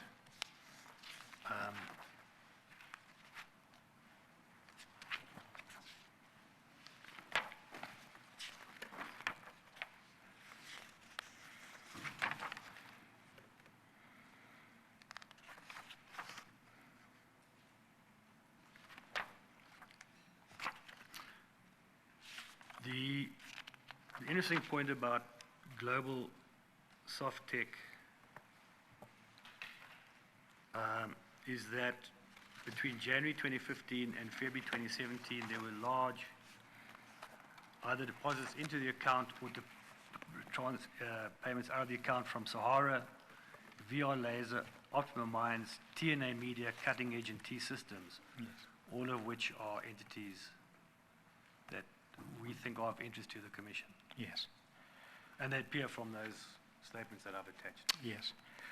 Chair, we will ask the investigators to do an analysis, but the point is that Mr. Sinton has presented evidence which shows how money from ESCOM goes to an entity, and that entity pays money to several of the Gupta-owned or controlled entities, and that's a point of his evidence for now.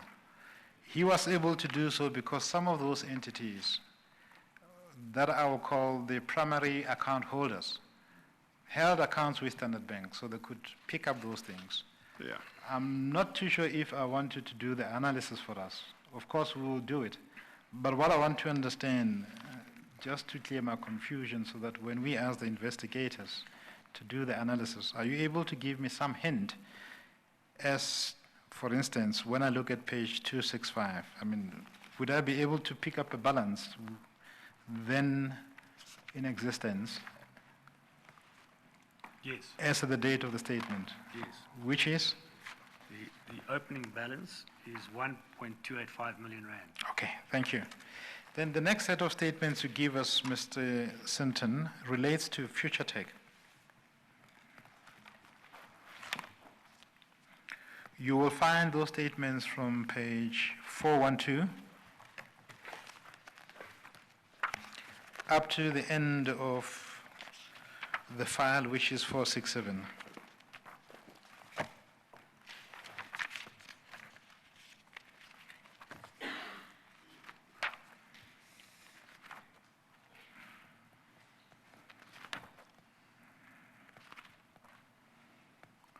You give the statements beginning from 14 September 2016, correct?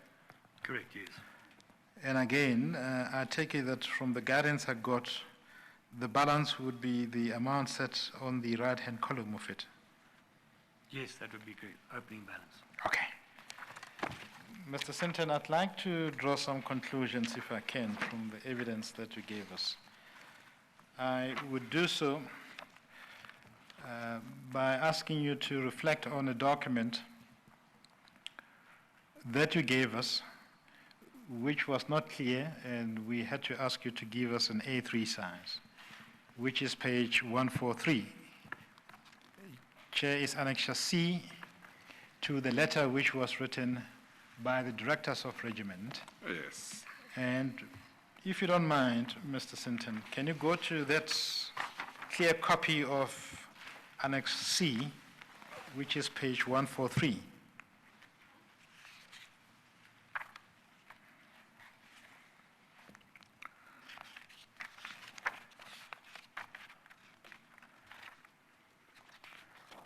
It's page 143.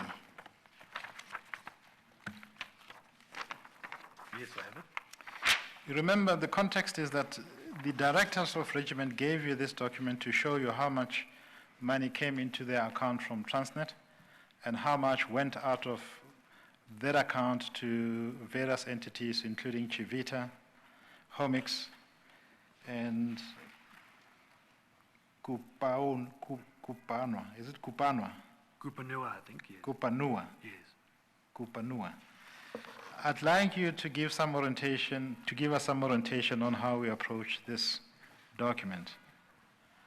I mean, you looked at it, they gave it to you. Please guide us about how we should look at it and how we should deal with it. Yes. It has date on the extreme left-hand column, correct? That's correct. What are those dates supposed to reflect? They seem to intend to reflect the date upon which transactions occurred, i.e. the dates upon which monies were received. You see, I have looked at the next heading, which is the source of funds, which would be public sector entities who paid, presumably, service fees to regiments. I'm sorry, Mr. Malek, I'm looking at the loose page 143C.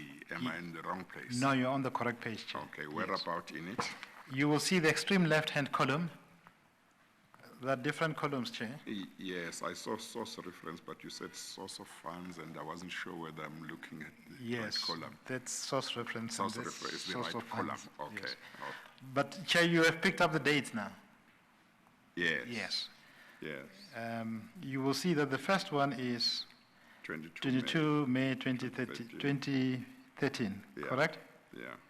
And that's group serve, and that we know from the accounts that we have dealt with, the statements of regiment will be Transnet, correct? Correct. Yes. And so to guide us, you'll see that on that day, which is the 23rd of May, 22nd of May, Transnet transferred about 11 million rand. 11.7, yes. 11%, Yes. okay. And then on the next day, Yes. which is the 23rd of May 2013, Chair, are you there? Immediately after the column of 11.7 million rand, there's another heading called date. Oh, yes, yes, yes. I see that, yes. Do you see that? And immediately after that column, there's a name Chivita, correct? That's correct. And then you'll have an invoice there. I don't know, it's an invoice number. Do you see that? That's, yes, correct. And the next column is an amount of 4.3 million odd Correct. rand. Do you see that? Yes. My reading of it is that on the 23rd of May, regiment paid 4.3 odd million rand to Chivita As a result of receiving the 11.7 million in from Transnet. Yes. Yes. Correct? And if you carry on, they'll say that payment was authorized by Mr. Eric Wood. We will get to that point. You'll see there's a heading before. I'm sorry, Mr. Maleka. You were putting to Mr. Sinton your reading of this. I just want to make sure I'm following it. Group Serve, which is Transnet, pays regiments 11.7 million rand on the 22nd of May, is that right? Yes. And then the following day, did you say regiments pays Chivita, Yes. 4.3 million rand. Yes, Chair. Oh, and he agreed with that. And he agreed with it. Okay, all right. The qualification is that 4.3 million was paid from the 11 million rand that was received from Transnet. Yes, but aren't we saying it's Chivita Chivita is being paid by regiments? Yes. And regiments got the money from Transnet? Indeed. Okay. That's okay. how the movement of Okay, funds okay. manifests itself, Chair. Now I You understand, yeah. So, Chair, this is the version put by the directors of regiment to Mr. Sinton. And they make it Yes. clear that as and when they get money from a state-owned entity, in this case, Transnet on the 22nd of May, they pay portion of it. Yes. We'll get to the percentage calculation. What does it represent? But can we complete the rest of Yeah. the columns for 22nd and 23rd of May, Mr. Sinton, just to know how we Yes. should approach this document? It You- seems to say the amount of 4.32 million rand was paid to Javita. Yes, The payment was requested by Indiran Pillai. I Yes. have no idea who that is, and was authorized by Eric Wood. yes. And under comments, And there's a comment that there's no invoice. no invoice. Or Or no invoice 1821 email, I don't know. is that not the number of invoice? Or could be the Okay. number of invoice, yeah. And there's a heading which you skipped, email recipient. Do you see that? Yes. What does that supposed to reflect? I really don't know, but if I can revert back to the meeting we had, they explained to me that as and when they received a payment from Transnet, they would within a day or two get an email from Mr. Esser reminding them to make sure he gets his share. Yes. So I think they were trying to track down the emails from these Mr. Esser reminding them Yes. to pay his share. So for that invoice, presumably there won't be an email from Mr. Issa. Or It looks whoever- like it, yes. Yes. Let's go to the second one. Again, I just want to make sure that we understand how we should approach this. Because each of the entry column there has been filled except the comments section. What is interesting with that payment is that it comes from Denel. Do you see that? Correct? It has nothing to do with the relationship of McKinsey and Regiment, Correct. at least insofar as Transnet is concerned. Correct. The date is, 11 June 2013. and the source reference or source of funds as I call it is Denel, correct? Correct. And there's a reference number there, DEN 6/13. An amount is paid of 3.420 million rand, correct? Correct. And then on the 20th of June 2013, payment is made to Chivita. Correct. How much is it? Are you able to pick it up? 2,298,240 rand.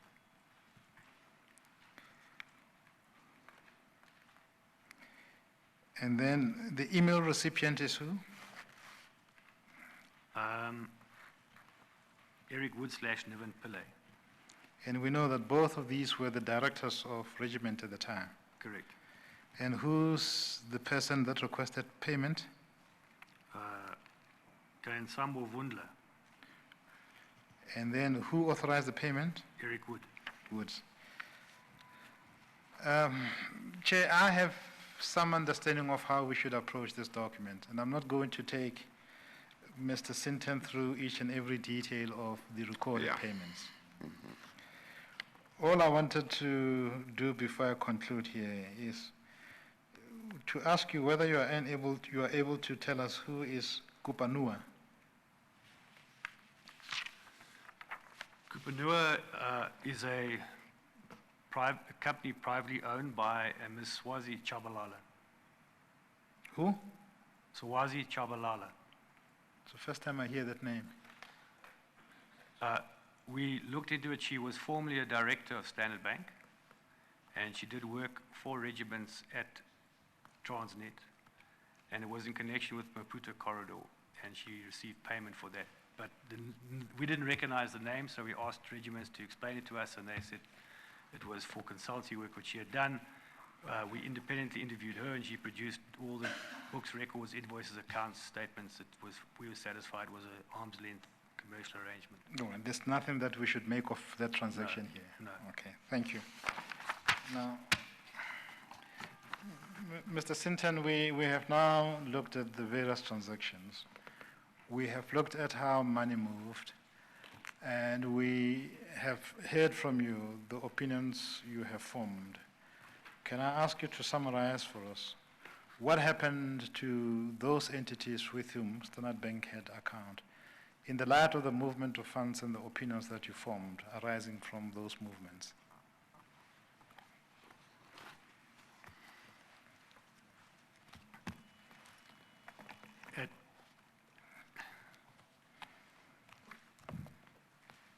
If you have regard to the statutory provisions around the prohibition on dealing in the process of crime, facilitating money laundering, facilitating transaction. If you look at it objectively speaking, what would a reasonable banker think looking at this information? I think a reasonable bank would conclude that these large amounts of money moving rapidly between companies, all managed by people who are associated with one another,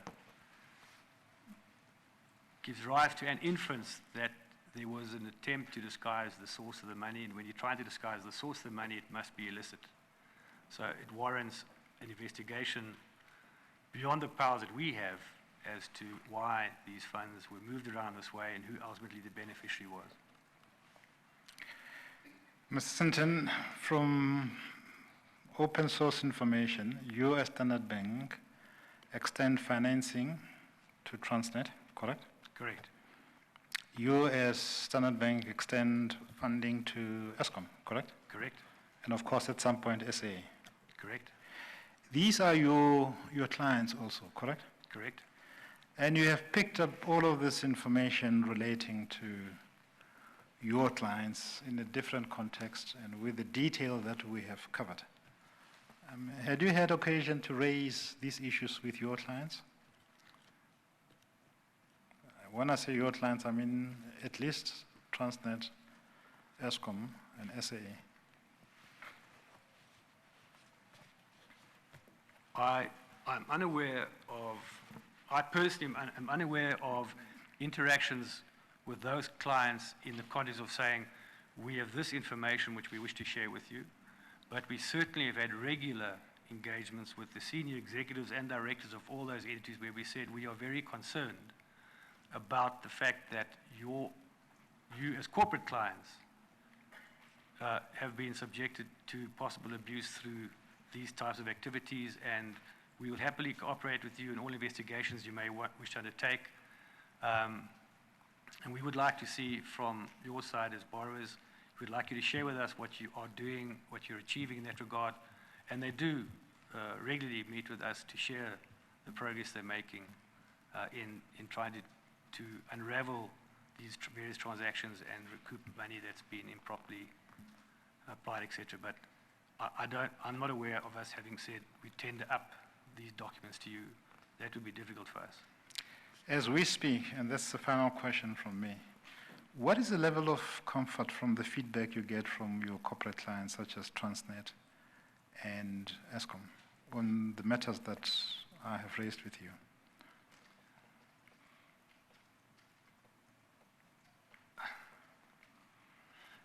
Here again, I'm loath to breach confidence, but okay, if you don't want to.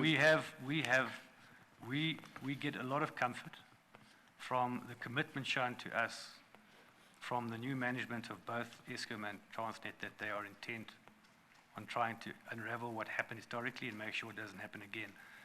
It's perhaps worthwhile mentioning that our experience internationally with this issue of corporate malfeasance is it's not the corporates that commit the crimes, it's the management of the corporates that allow it or cause it to commit the crimes. So when these things happen, we would expect the corporate to acknowledge the wrongdoing, to investigate thoroughly, to be open, honest about its findings, to excise the cancer, i.e. get rid of anybody who caused the problem, put in place remedial programs designed to prevent this from happening again. And in that context, we are happy to continue to support corporates. The difference here is in the case of the Gupta entities, they vehemently denied any wrongdoing whatsoever. When it was plainly obvious it was ongoing, so they were not entities we could continue to do business with. In the case of corporates like Eskom and Transnet, they readily acknowledge to us there has been wrongdoing. They commit to showing us what they're doing, to investigate it, to put in place remedial processes, and all of that, for the time being at least, is very much to our comfort. Yes. Chair, can I, with you, follow on that? Can I, with your permission, follow on that? Yes. There have been reports that you hold a lever on these state institutions insofar as you pick up what you call cancer or malfeasance, which I'll call failure of governance. And the lever you hold is the ability to either stop funding or call for whatever guarantee covenants that would have been extended by the state to cover the debts which those entities have with you, correct? I'm not sure what you mean by lever. Well, if you are not satisfied that those corporate clients conduct their business in a manner that promotes risk-free reputational concerns, you have the ability to say that you will no longer extend funding to them. Yes, we have that ability.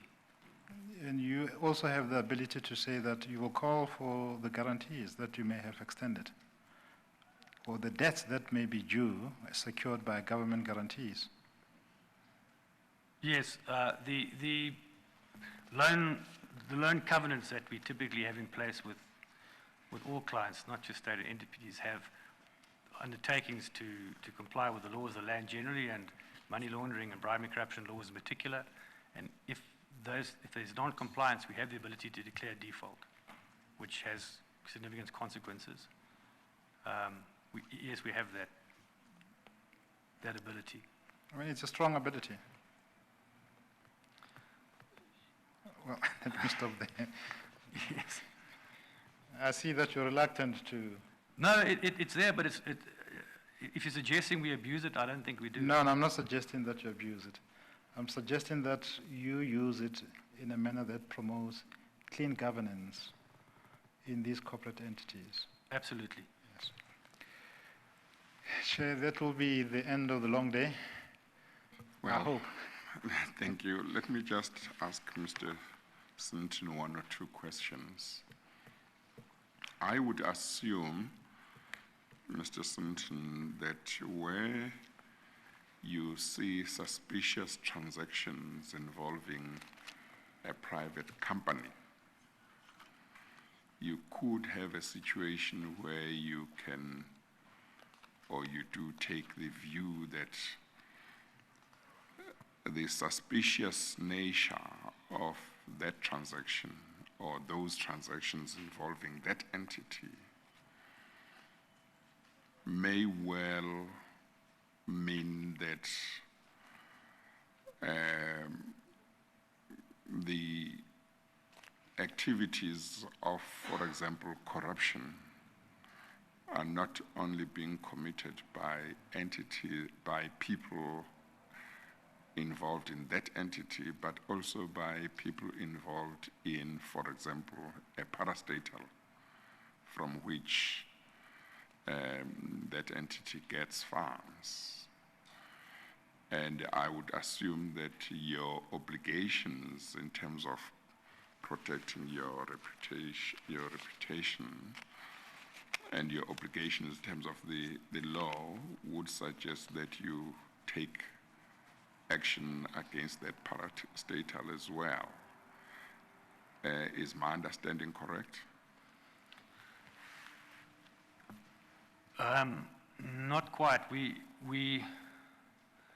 If the hypothesis is that a private sector entity is engaged in a corrupt relationship with employees of a parastatal, then we would certainly, if we come across evidence, we would terminate the dealings with the private sector entity, and obviously would alert the client, the parastatal, of what we know, so that they can take steps to protect themselves. I'm not aware of us ever taking steps or threatening to take steps as against any state-owned entity. Well, because that's its what I'm employees, interested because its employees have, in our opinion, misbehaved. That's what I'm interested in understanding. If, for example, entity A has an account or accounts with Standard Bank, and it appears that transactions that involve it, or involve its accounts, relate to funds that it gets, for example, from Transnet, and that when they tell you, that private entity, its directors or whoever, when they tell you what these transactions are about, if you form the view that these transactions involve corrupt activities, and that there may well be the corrupt activities involve also people, employees or senior people within Transnet, and Transnet has an account with you, for example, in terms of the principles of the legislation that obliges you to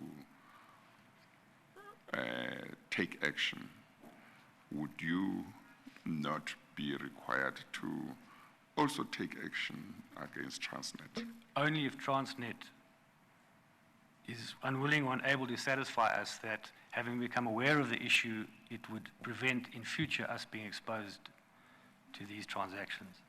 We're not in the business of punishing them for historical transactions. We said, having found out, having established that some wrongdoing has occurred, we would say to Transnet, as a corporate customer, we have come across this conduct. If it's not resolved to our satisfaction, we would then have to review the relationship. And we've never had to go beyond But that. if you got to know that the people at Transnet who were involved in this, or whom you suspect to be involved in these corrupt activities, are people who are quite senior at Transnet. Now, I'm just putting this as to test how you, as banks, deal with these matters. Let's say it's a group CEO of Transnet, for argument's sake. And maybe people who are on the board of Transnet. Would you still just deal with them on the basis that this is what we have found with regard to entity A? You people must just make sure that your employees don't do this, or certain people don't do these things? Or would you call them, those senior people, to a meeting or write to them and say, explain to us, just like you do with a private entity? Or are there different rules? Chair, I'm loath to speak about any particular client, Transnet included. Yeah, But I'm using Transnet as an example. What I can say is that there are a number of occasions that I'm personally aware of where we have felt that if we were to raise our concerns at a senior level, we would be raising our concerns with the very people who may be implicated. So when that has occurred, we approach the shareholder. Yes. And we go to the shareholder and say, we have concerns about what's going on in one of the entities that you supervise, and this is the nature, this is the evidence, Yes. And we leave it to the shareholder to manage and resolve. And Yes. we have never been disappointed. Yes, but what part of what I'm concerned, what I'm interested in is that you don't raise the issues on the same basis as you raise them with the private entity. With the private entity, you raise them on the basis that if you are not satisfied with their explanation, you will terminate the relationship. Correct. But with, for example, you said you don't want to mention names, and I'm not saying mention any names, but I'm just putting a hypothetical proposition. In the case of a parastatal, you wouldn't raise it on the same basis that they must explain, and if you are not satisfied with their explanation, you terminate your relationship with them. I think it's fair to say that without in any way seeking to put ourselves at risk, we regard state-owned enterprise in the state as being owned by us, the people. And for us as a major bank to take the drastic step of terminating a bank relationship with a state would have ramifications way beyond just their relationship. And so not a step we would ever lightly take, and as far as I know, we've never considered taking it. We prefer, when you're dealing with the state, if we don't get satisfaction or resolution with the entity that we deal with, we escalate up to the level of effectively the executive, and they've always been willing to intercede and put an end to whatever we think is inappropriate behavior.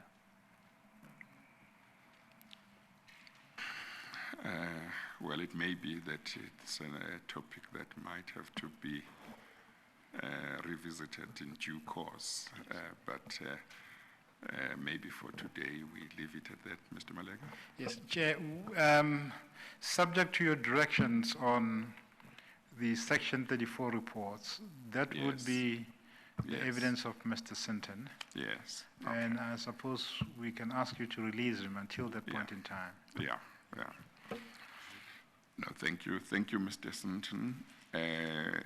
We'll release you, and there is still the matter that the legal team will deal with regard to the confidential information, and I'm sure they will be in touch with you in due course, and to the extent that it may become necessary to ask you to come back, then you would be asked to come back. But for now, you are excused. Thank you, Chair. Thank you.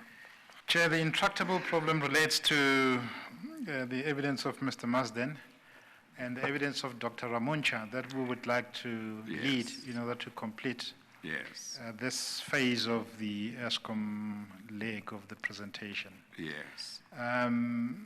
Mr. Masden is here, and I'm sure that he will be willing to come tomorrow. We did raise that issue with him. Yes. We understand from our colleagues that you have another issue that you have to deal with tomorrow relating Yes. to the applications. Yeah, at 9 o'clock, I'll deal with an application for leave to cross-examine, an application by Mr. Moyane for leave to cross-examine Minister Gordon. I'll hear argument. I think that should not take us beyond an hour. Oh, we're grateful for that, Chair. And there might be one or two small issues that might be raised that I might need to deal with that relate to one application or another, of one kind or another, that I might be told about, but which shouldn't take more than a few minutes. Yes. So then thereafter we can then start with your next witness. Yes. Is the position that in terms of witnesses, you have 2 witnesses for tomorrow? Yes, Chair. Okay. We would like to complete them tomorrow because we understand that from Thursday and Friday, Yes. you are yes. engaged in other matters. Yes, no, that's fine. Tomorrow, in terms of what time to finish, the minimum we have agreed to still stands, namely 4:30. Yes. But should it be necessary, from my side, I could go up to 5 o'clock. Yes. So we will try and finish with them tomorrow. Indeed, Chair. Yeah.